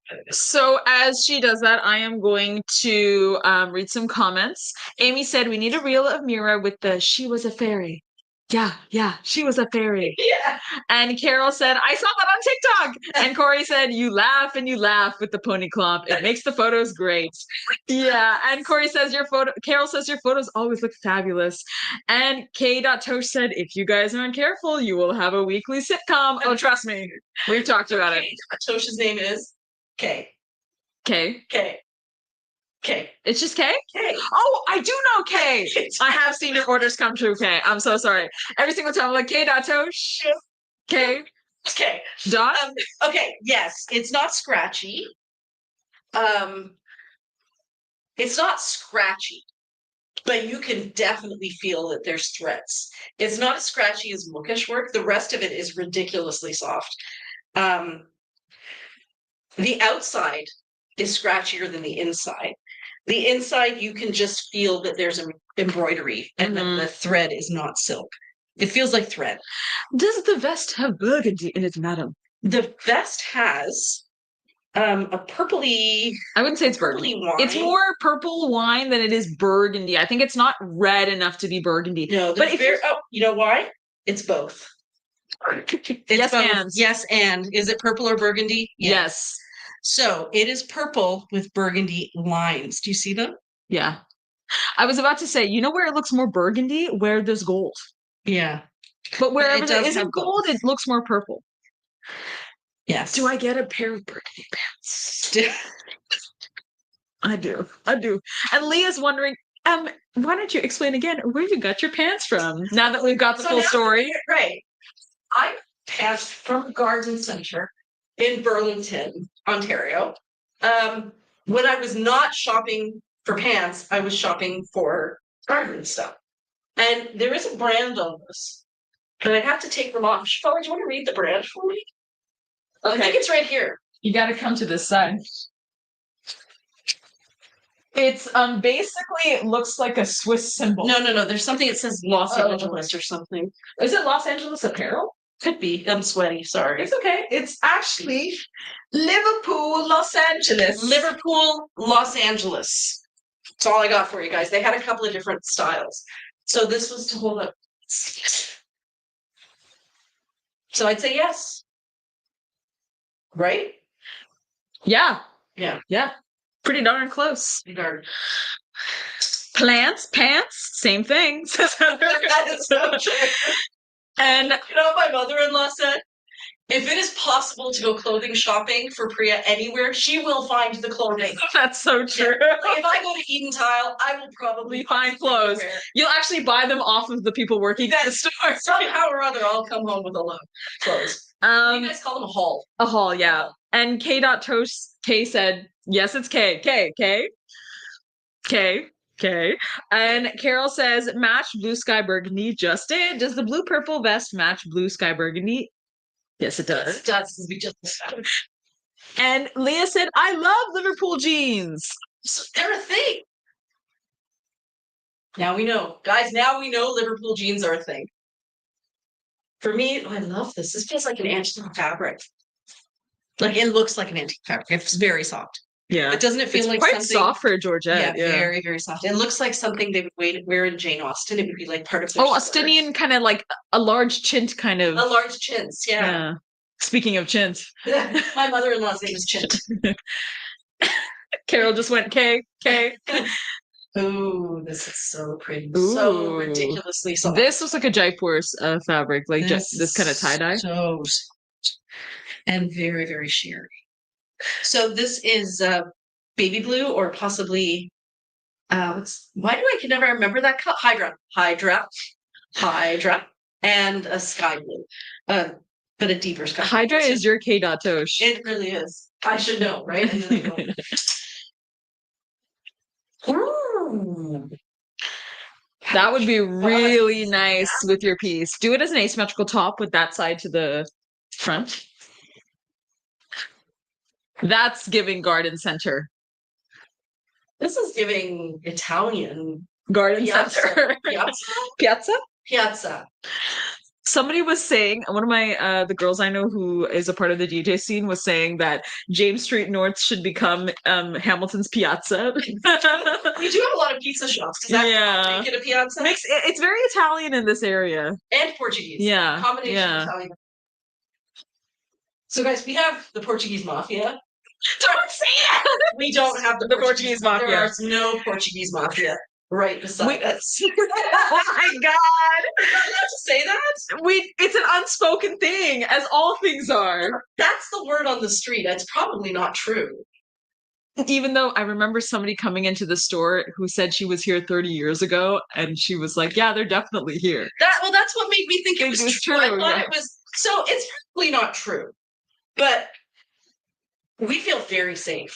They like us. They really That's all that matters. And we take photos with them. They're so nice. And because they're nearby, they look out for us. And they spend a lot of time kind of just sitting, having coffee.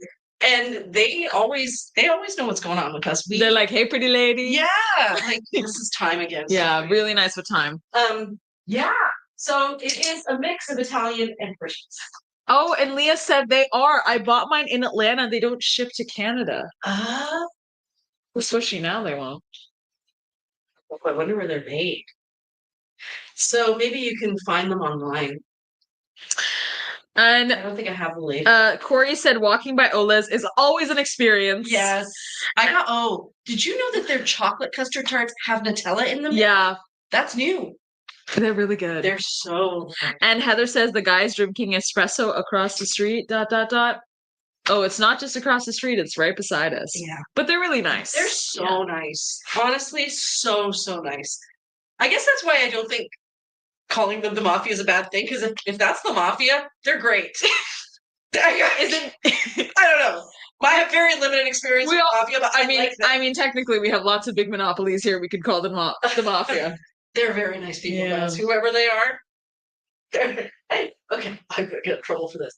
They're a bunch of really sweet old men. How much you want to bet they love it when people think they're the mafia? Oh, yeah. Right? Like, I would love it if somebody, when I'm like old and drinking coffee on the street, the people are like, God, watch out for her. She's a part of the Gujarati she's mafia. Part of the Gujarati mafia. The Guju. Like, oh yeah, you know the Guju gang. Get me a child. Yeah, the Guju gang. Where's my child? Watch us women in Oakville carry Liverpool jeans, or they used to. Oh. Ooh. Yeah. This is the one that this is on a story. Or I think I already did a story on this one. Because and actually I just photographed Monique in the short kaftan for this fabric. So Rachel had shown it and said that from a distance it looks kind of plain, but then when you get really close you can see how intricate it is. We actually have more media than we have ever had showcasing the pieces. Take my breath away, because I can't do it. Somebody sing it. All of you out there, take my breath away. You gotta sway. Feathers. Feathers, everybody. Beautiful, beautiful feathers. Technically, there is definitely enough for everyone. Oh my God. Amy says, technically, my spouse works for the Quebec Mafia. See, girl. It's an insult. And Corey said, delicious tarts. Delicious tarts. And the coffee's really good there too, isn't it? It is. I mean, I have an espresso. So their espresso is $2. If you go anywhere in Europe, an espresso is like $1, €1.20, which is basically the same. No, it's nice. Delicious, honestly. And then I had a lemon turnover from there, and they had this thing that those of you who are my age will remember, Vachon Flakies. They're like the puff pastry, and then there's a little bit of like strawberry jam and then whipped cream, only they taste like chemicals. They have the real version of that next door. Oh, Transforce. Do you know what Transforce is? No, what is it? The company? Transforce is owned by the Quebec Mafia. Open secret. That's what I think the Portuguese Mafia on this street is. I feel like it's an open secret. Yeah, but I just don't like to mention it too much. Oh, it's a CDL driving, recruitment, staffing, safety, and compliance. Quite the front. Have you seen this one? Yeah, it's really stunning. Purples and browns, dusty roses, pinks, corals, reds. What would you pair it with? I'd pair it with purple. I'd pair it with purple or red. Oh, cloth clothing in Kingston. Lucia and Bean. Lucia and Bean carry it. And They're in St. Kaftans. Yeah, our stores which have carried Sorry Not Sorry carry Liverpool as well. So maybe Liverpool is our next Okay, venture. we have to check and see If they were ethically made, yeah. because there's a lot of Octopus. Yes, octopus, definitely. They own Can Parts, ICS, Transforce, anything in blue with the red douched. With the red swoosh. But she commented douched, and I think it was a little bit of a typo. Okay, I'm gonna what time is it? 9:49. Okay, so I think I showed you this fabric already. In a jacket. I think I showed you this fabric already. So maybe I'll try to avoid pieces where I've shown you. Wow. Yeah, I have not shown you this fabric. That's really cool. That's really beautiful. Very art gallery. Oh my gosh, look at the border. Wow. Throws everything off her shoulder. Drops everything. I love cloth in Kingston, says Corey. It's a really great store. I reached out to them. They did carry some of our stuff briefly. And I've purchased from them before, but happened. I know a number of people have bought Sorry Not Sorry from there. Sheena found us through them. And Amy's, is it the vest that Priya showed in this big pile? So the first vest that you showed in this big pile, would it go with vinaigrette? Let me check. I'm just busy making a mess of this right now. Yeah, don't worry. We're watching it live. Yeah.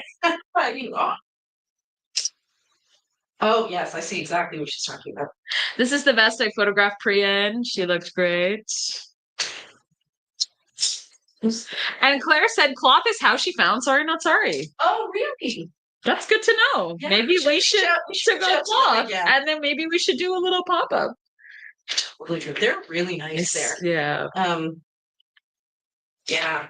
Vinaigrette is spectacular with it. I don't know there. You can really see it there. Sorry, guys. It's getting away from me. There. So vinaigrette is yes. GRG 7133. You know what? We should follow up with them again. So we're doing subtles and seawoods. And what we just had somebody in BC place an order. Kale Co. Don't know where it is in BC. Can you find out, Siobhan? Yeah, I can. And actually the vest that you just showed is the one that goes with vinaigrette. You just showed that, right? Yes. Okay, cool. All right, cool. It's that one. All good. Okay, perfect. I will look at that now. So Kale Co. How do I spell that? K-A-L. Like kale? Kale, and then Co. I think it's one word. So they've carried us before. Calico. Is that how they pronounce it? Isn't Calico technically? Well, Calico is C-A-L-I-C-O, L-I-C-O, but isn't it still, or is it kale? Well, I don't know. Now I think it might be Calico. It would make a lot more sense as Calico. Honestly, I thought Calico was kind of a funny name. I think Calico is a great name. So yeah. Thanks, Shafali. Calico. Oh my God. Calico. Marketing. Oh, I think they are in Kelowna. Okay, so they have purchased from us before, and they just placed another order. So if there is a boutique in your neck of the woods that you think might, that Sorry Not Sorry might work with them, let them know. Like, we're always looking for stockists. This is beautiful. Oh, which reminds me, just looking at their website, they probably want some kind of marketing photos because they have a little about the brands we carry section. And I think it's time. I got my marketing information ready for all of our wholesalers. Yay! We have a couple of folders that are already ready. Yeah. So I'm just going to update them. And Margaret said they're in Vernon, BC. Okay. Cool. So yeah. Oh, this is so soft. Like, this green is fabulous. And then this is a what's that called? Pistachio? No, pale mint. And then this is a pale blue. Mm-hmm. And that's darker blue. This would also be really great with Lysianthus. With Lysianthus as well. I wasn't yawning, guys. I promise. Not what she was. Would you pair it with this? You know what? Maybe. Yes, with a lighter top underneath to kind of juxtapose it, or maybe a dark blue top Yeah. to kind of bring in the colors from the piece. You can even do like a black, even or a gray. Navy blue. I do a dark blue. Yeah. It has to be a specific kind of blue, like a navy. Everyone has a navy. Oh, I thought you said blue. It's a navy blue. Oh, And then you said, yeah, like a blue. And I'm like, okay. We're not tired. remember when we were both saying the same thing, and then you just said to me, "We're saying the same thing," and I said, "I know." We kept arguing. I remember. That happens a lot, actually. So guys, today I call Shafali apropos of nothing important. And I'm like, hey, we should do it. She goes, well, I'm on my way from here to here. I just finished this and this. And then I've got to go home and I've got to do this, this, and this. And yeah, what's up? And I'm like, okay, well, this isn't important, but can we have a philosophical discussion? Oh, I just like I've been up since 9:30 in the morning, like working a lot, and now I have to go home and work some more. What's up? Oh, I really wanted to have a philosophical discussion about a large conceptual thing of the way the world is going to transition in the next 20 years. Yeah, based on this one podcast Yep. I heard. Alex is coming back from the day. Somebody asked that. Yeah, Judy asked that. And Morag said, put these ladies to bed. Seriously. So, okay. So, this conversation that I want to have with Shafali. Oh, I didn't know there was a beautiful border on this. That's pretty. So pretty. So, and this one is the one that's just a little bit starchy. Starchy, yeah. So, okay. So, our phone connection is not great. So I have to hang up and call Shafali Like five times. I'm like, we're talking. I'm like, wait, I hear something. Never mind. I'll call you back. Click. And then I'm calling again. Okay. So finally, I finally get a chance to tell her about the podcast, and it's about AI. If anybody listens to Diary of a CEO, the guy was interviewing someone who is, he's called the godfather of AI, and he was one of the first people who came up with the idea that AI should have a neural network. And he worked for Google, and then he decided that he really needed to quit working for companies because it was really important that somebody who's not affiliated with a company go out there and get the word out that AI is great. However, we need to make sure that we spend an equal amount of money making sure that it's safe. So it was great AI. What are we doing for safety? So anyways, I'm giving Shafali like the background of this. And I'm like, okay, so I'm listening to this podcast and blah, blah, blah, blah, blah. And then they said this about AI. And then there was this huge staticky sound on the phone. So I said, oh, it's bad. Talking about the phone, okay, about the connection. Shafali goes, I know! And actually, let me tell you about all the reasons why I have concerns about this particular thing, including the marketing and the propaganda. And she goes on and on and on. I'm like, she's not wrong. And so I'm listening and listening. I'm like, so what's really funny is everything you said is so valid. Good. And But when I said it was so bad, I was actually talking about the connection. And I was like, oh, of course. Of So course. funny. And Claire said, I'm so over these tech bros. So I've started watching this show on, I think it's on Apple TV. It's called Sticks, and it's got Owen Wilson, who I'm not a super big fan of. But he is a golf pro who kind of messed up in his life, and he's no longer a golf pro. But he ends up helping this kid who's a golfer. And it's really good. It's got like a bit of a psychological base, which I always enjoy. But the part that I'm enjoying the most is that Owen Wilson and his like ex-caddy who hangs out with him are our age, not your age, but our age. And the guy who's like the new up and coming golfer is Gen Z. Oh, so my age. So your age. And at one point, this one girl, who's one of the characters, Gen Z, she goes, well, what if I don't feel like working? And Owen Wilson goes, do you think the guy who de-ices the plane feels like de-icing the plane? Do you think he woke up that morning and said, I feel like going out in the freezing cold and spraying these chemicals onto a plane? No, nobody feels like doing their job. That's the reality. But it was just so funny to hear these Gen Z things actually out there. But the part that I thought was the best was that what they eventually got down to, especially with this character whose pronouns are her and them, she calls herself gender queer. Yeah, genderqueer. Gender. I've heard that term before. Yeah. So is that she has all of these things that she hates, like the patriarchy and capitalism, and like she has an opinion on everything. Relatable. Yes, I know, because I live with you. People. Yeah. And the funny thing is, when she finally got vulnerable about it, when you finally get to the vulnerable part of her, what you realize is she just doesn't feel safe.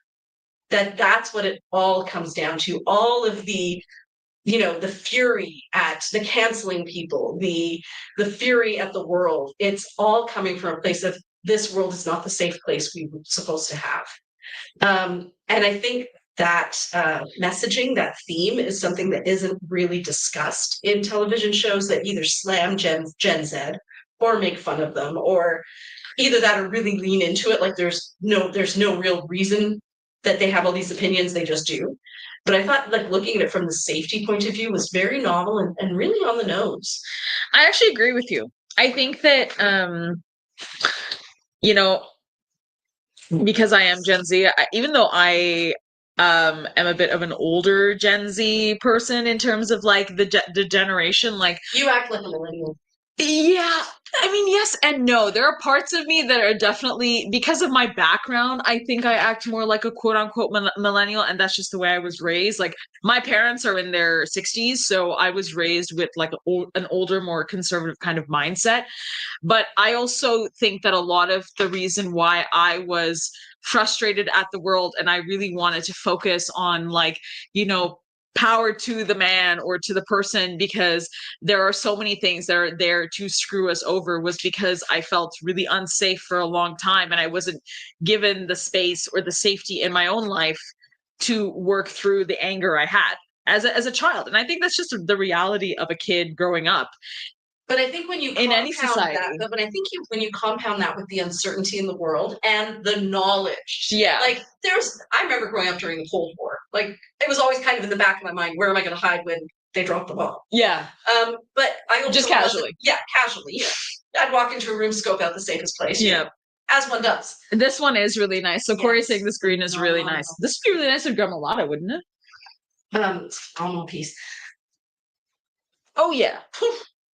Pretty darn It's a close. So yes, but I think also it's the availability of all the information. Oh guys, there's two. Oh, Do they have different codes? probably. Or Yeah, A's there's or an A and a B's. B. There's an A and a B. So guys, there are two.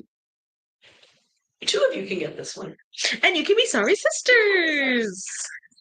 So yes, that one that you guys said was beautiful is beautiful. And I don't think I'm going to get to the Kaftans, but I will start with those on Friday. And Yes, Jacqueline Webster says, wow, vests are really dark online compared to seeing them on you. And Amy says, would that green look good with yearling / honeycomb ? Whoa. We should check it. Yeah. Kay says, I am a boomer and I am scared for the future. Yeah. Yeah. So if you want to listen to a really interesting podcast, it's not scary, but it is eye-opening. It's by Stephen, some guy I don't know. But the name of the podcast is Diary of a CEO. And I think it's his second last one, most recent one. And it's called The Godfather of AI. And you're talking, so you know what else is really cool? This guy who is the godfather of AI, in his family is one of the people who helped develop the nuclear bomb. One of the people who Mount Everest is freaking named after. Like, he has got a lineage of people who have been groundbreaking in their era. And he was the one who came up with the neural net idea for AI.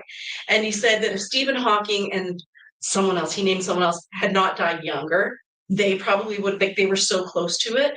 But because Stephen Hawking basically said the same thing about like technology, that he did not think it was a good idea and in what he predicted technology would look like after he died, because he said it would destroy us basically. So what this guy is saying is humans are very smart. This is something else. I really like this one. Humans are very smart and have managed to overcome a lot of things. But what he said, if he were going to give a piece of advice, it would be to have capitalists with a lot of management, like to allow capitalism to control AI, but to have it very managed capitalism, not capitalism gone wild. So highly regulated capitalism. Well, I think actually Jane brings up a good point. So the healthcare industry, for example, is highly regulated, especially in Canada for the most part. And so Yes. I can imagine how beneficial, and this was something I had brought up to Priya in our conversation when I was venting on the phone.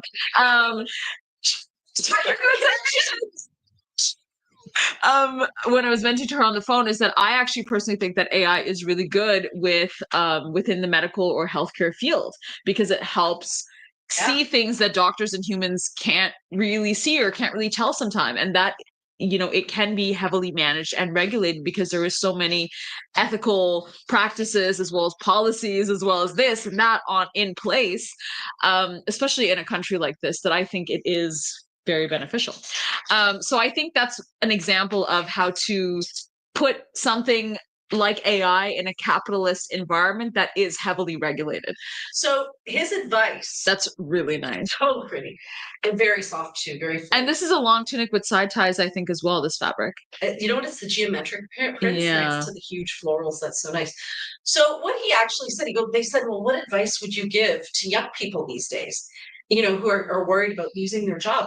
And he was dead serious. He said, learn a trade, because there is going to be a time where there will be AI technology and robots who will be able to manage things like plumbing, but there are still, like, those are the jobs, any kind of just a mildly intellectual job is going to get taken over.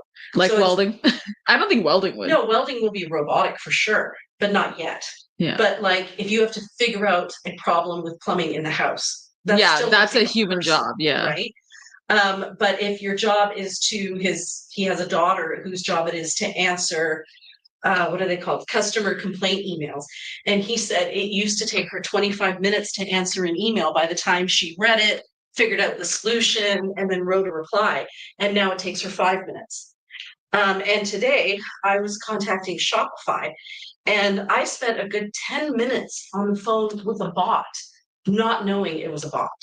And it wasn't until they transferred me to the second group of people where they said, yeah, in your discussion with the bot, we heard blah, blah, blah. And I'm like, really? That's scary, honestly. So Amy says, put AI in areas where predictability is useful that keeps it out of anything human, like art and understanding the context of humans. I agree. Yes. I think that, this is what I was talking to Priya about, because she was asking me, like, do you ever think that fashion would be taken over with AI? And I said that fashion is historically human. It's so human. It's a part of culture and human culture. And there's no way that anybody who's higher up in the fashion scene, even though there's trends of AI or tech developed fashion, I don't actually think it ever sticks in a real way. I think that people use technology in some way to help improve their art. I've seen it a lot, especially in like movie costuming, for example. I've followed this girl on Instagram who actually she uses her computer science degree or computer engineering degree to create art that actually moves, like, in the Hunger Games when it creates like fire and like spirals and stuff. Yeah. So she creates clothing that actually has mechanics like that and automations like that using AI technology. And I think that's really, but I don't ever think that, the clothing that we wear every single day would ever be taken over by AI, because it's such a true human nature to want to go for one color versus another, that I don't think the predictability of AI would work with that. Well, you know what I mean? Said was, I think that a business like Sorry Not Sorry, because we are so human focused, yeah, and very, very people focused, I think that is who we are, and that can't be replicated by a machine, because the whole point is we're not a machine, right? But it did get me thinking about, like, my niece. She's 8 years old, and we were joking around that she's really good at math, and maybe she would become a doctor, because there's a lot of people in her family who are doctors. Are we surprised? No, she's not a Patel. What it's worth. I was a Patel, guys. I was a Patel. I'm a Patel Guju. So when you hear on a TV show Dr. Patel, that's a Guju thing. Might be her cousin. So yeah. So anyways, I was thinking about it, and I'm like, there was a time where that would have been a no-brainer job, but apparently professional jobs are some of the first ones that are going to go. lawyers, doctors. I think dentists won't lose their jobs I doubt that. Yeah. because who's going to work on your teeth? Not a robot. Not a robot. But doctors will still exist, but they'll be able to handle huge loads of people, which is good because people are going to need help. But yeah, like being a lawyer, having all of that information in your brain and being able to manipulate it, that is no longer going to guarantee you a job. Oh, interesting. Yeah, and I think that's the issue as well. Everything that's standardized is standardized with information that's biased, especially COVID-19 information, Amy. So I'll just read what she said. So Mrs. Ear said, everything in moderation. We're not going to be able to stop the march. Is Michelle. Oh, Michelle. Thank you, Michelle. This is my K.Tosh. Michelle says, everything in moderation. We're not going to be able to stop the march forward. We just need to stay vigilant. Yeah. Amy said there were case studies early in the pandemic in the UK, I think, where they used an AI to decide what final grade should be to help with college admissions, but it used biased data so that if you were from certain racialized schools, you would get auto rejected regardless of the grades. And that's actually why a lot of standardization now we're talking about when I was listening. Exactly. But that's the problem, right? Is that the people who are creating these AI systems don't actually consider marginalized communities. And that's where the human touch is lost. So it is important, I think, to just be vigilant. If you keep yourself informed of what's going on, you can see when your government or your legislator tries to pass certain things. What he said was, like with climate change, sorting your plastics, everybody sorting their plastics is not really going to be enough. What you really need to do is control the power of lobby groups. Yeah. And make sure that your government knows what you want to see happen. Yeah. And he said that's why he kind of is going on this tour. He's in his 80s, like 79, 80. He started creating AI when he was 65. Yeah. So but he was saying that that's where the power of the people fits into it, is that we need to not say stop. We need to say, what are you doing to make it safe?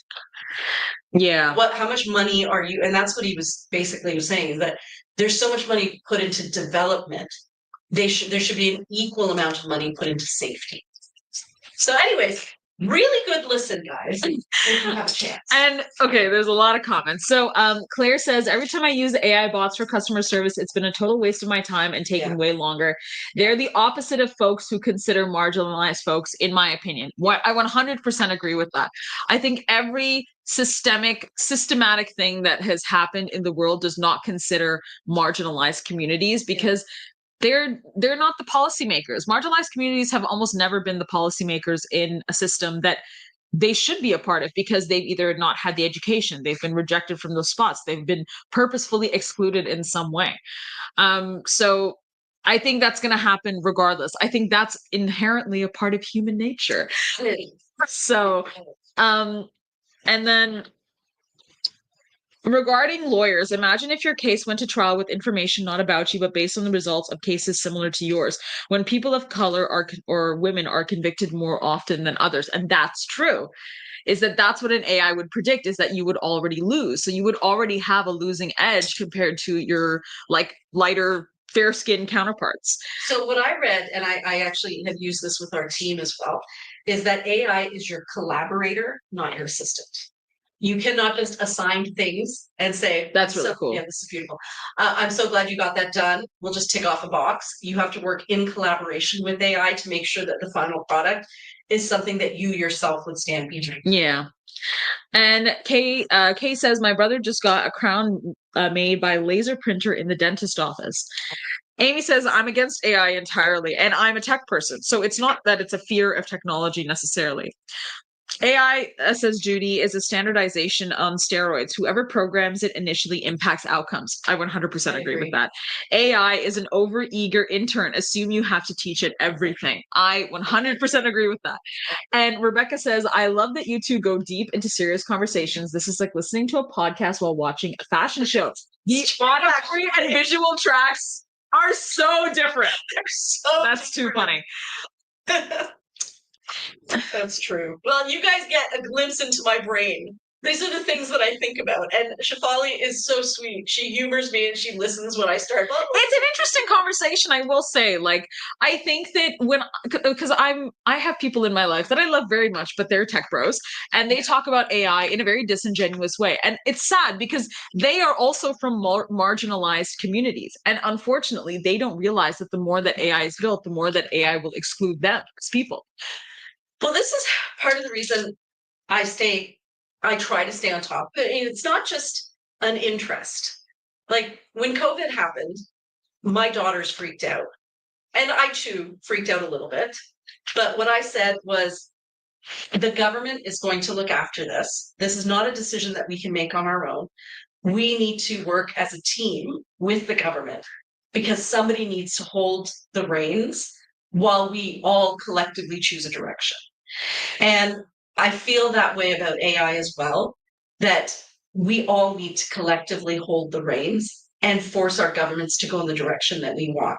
And that's why I keep delving into it. Well, it's important to be informed. Because because I want to make sure if there's some sort of a shift, I want to be right there and be like, that's a shift. I don't like that shift. I know where we were headed and we're not headed that way. What are we going to do now? Because it's not okay. Yeah. So I'm monitoring the situation as I often do with my children when they're having like a discussion and things are getting a little tense. And I'm like, it's not my business at this point to intervene, but I'm watching. I am watching. So that's kind of why I do it.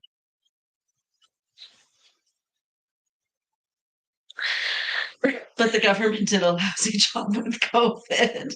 Can you please show the next best? I think I showed them all, guys. Oh, wait, there was one left. Claire said a lot of people have drunk the Kool-Aid, sadly. Yeah. And Claire says, read the book When McKinsey Came to Town. Can you jot that down or text it to me? Yeah. So, guys, this fabric is beautiful. Just pattern-wise, it is ever so slightly stiff. It's not that it's not soft, it's very soft, but it's just a little stiff. I think that if you wash this with some conditioner, hair conditioner, it would be great. But you can see it's just a little stiff. It's funny actually that you say that, Amy. So Amy said COVID was an interesting example of the public seeing science in real time. So like I was actually doing COVID-19 research when COVID was happening, and I was just finishing up my undergrad in health research, and I did a lot of policy courses. So I was watching a lot of my education happen in real time, which was very interesting for me, but I also realized what it meant to experience COVID as somebody who was extremely marginalized, especially as a student. And I realized how marginalized students are, as well as how little power they have over things if they have no choice but to work certain jobs, especially when there wasn't a vaccine. And so I had to work a job where I was dealing with students who were not vaccinated, that were partying and being very responsible because they were first years coming into university. They were feeling all the things that, first years feel, but it was COVID. So of course they felt more of the desire to party, especially when they were told not to. Starting the wabi-sabi short kaftans. Yeah. Keep going. What is the garment on the mannequin? It's so pretty. So I just commented it to Margaret actually. It's a cotton tunic dress. Oh, this one. Yeah. And then I also had paired it with a versatile vest worn asymmetrically. So if you type in cotton tunic on our website, this is a piece that we do sell to the US as well. And we have beautiful cotton tunics. And Michelle says it really is garbage in, garbage out. Gigo. The same thing that I was taught in computer science in university 40 years ago. Wow. And Judy asked for that other short kaftan. Was that teal? That's really good. I would say that it is. Okay, it's sky blue and green, which reads as teal. And the reason I say that it's both, these are all wabi-sabi, is that it has lines of sky blue. No, lines of teal over sky blue. Would it match Orta? I think it would. It wouldn't be an exact tone match, but I think it would match. Like, I think they work together.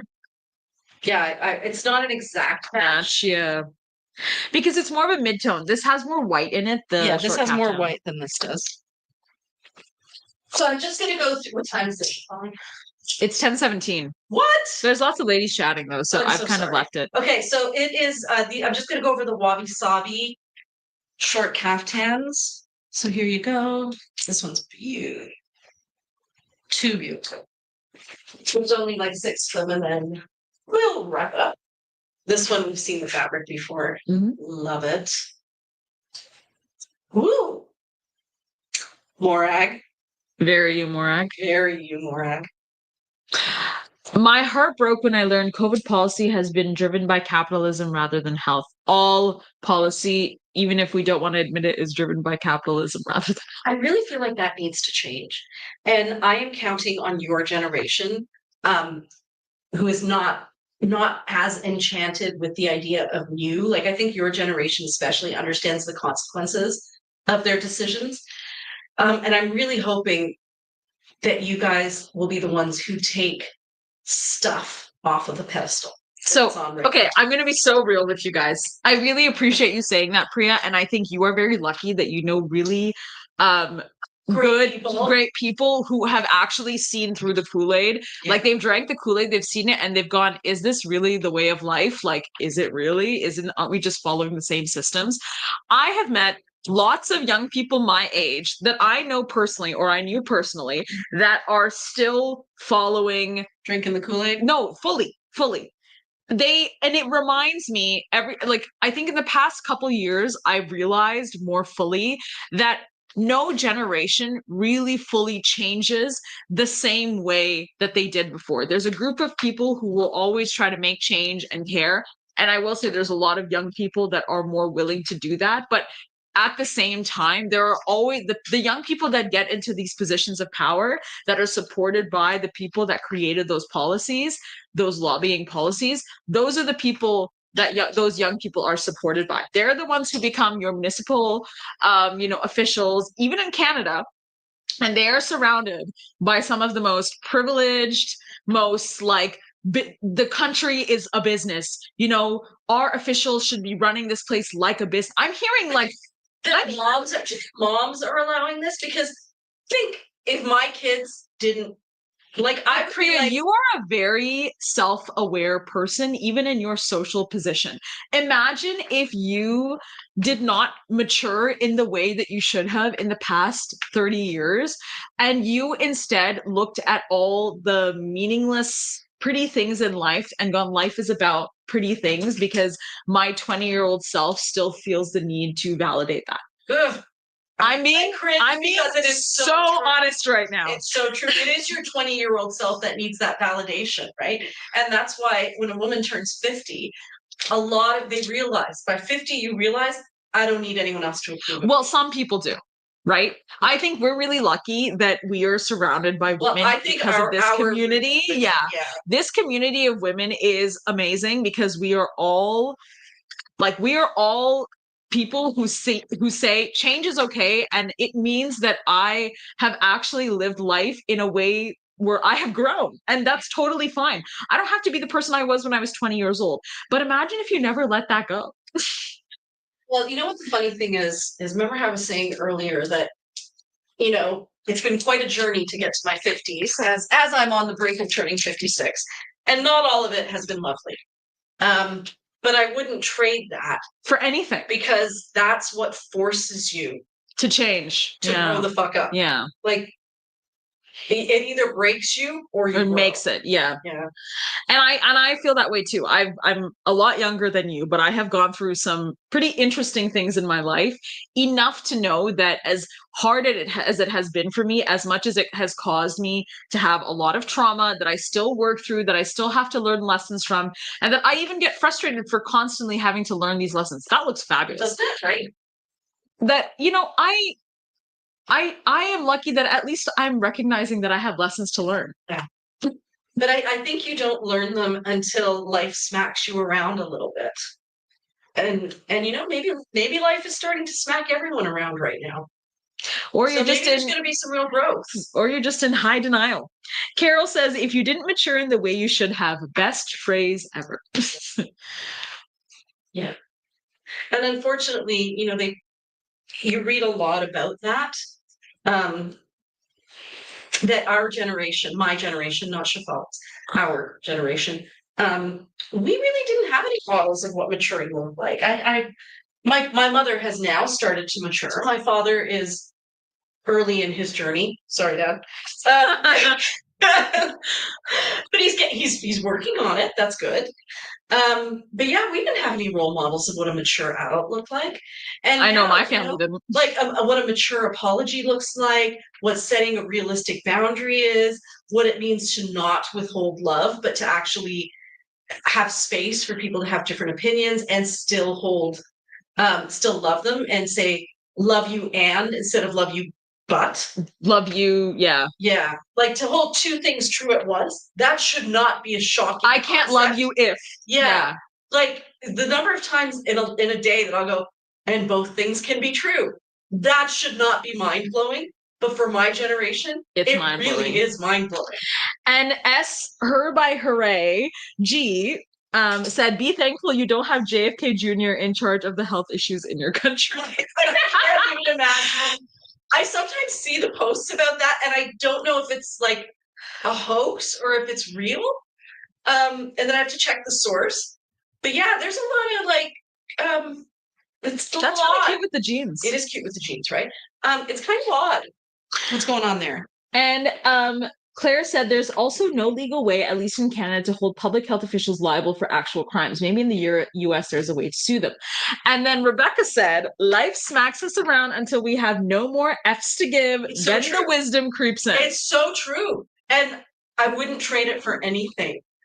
I gave way too many F's and I am so done. And that's why it surprised me to come full circle that I cared so much about the garage. Yeah. Because in the really big scheme of things, guys, take a look at the world. Now, where does my tiny, stupid little garage fit in that great big universe of chaos? It's a tiny speck in the corner. It's a speck on a speck. It's a micro. It's nothing. It's a micro speck. So yeah.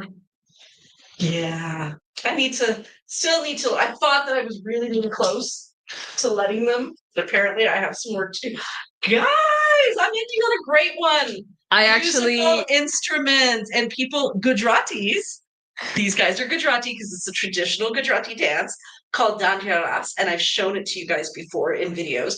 It's where you dance and the music is very rhythmic, and you take two sticks and you have a partner and you do this. Oh gosh, it's been so long. This, then you pass on to the next person. So it's like a folk dance in a circle, like an inner circle and an outer circle. And if you get this piece, you would be a sorry sister with me. Oh, did you get the other half? Yeah. It's basically the same kaftan, yeah. How much fun is that? And it looks like it's from the 70s. It's got a real 70s. This is going to look really nice with Gremolata, friends. Really? I think it's a little... I was going to say honeycomb. Honeycomb is perfect, yeah. Honeycomb is pretty good. Gremolata. It pulls all the greens for me. It does pull all the greens. That's true. It doesn't match perfectly, but it brings it out. Guys, we have used up your whole Friday night. And I am so sorry, but also loved every minute of it. So thank you so much for joining us. We will be doing another sneaky peek on Tuesday. If there's anything you would like to see, please send us a message and we'll try to pull it and make sure we show it.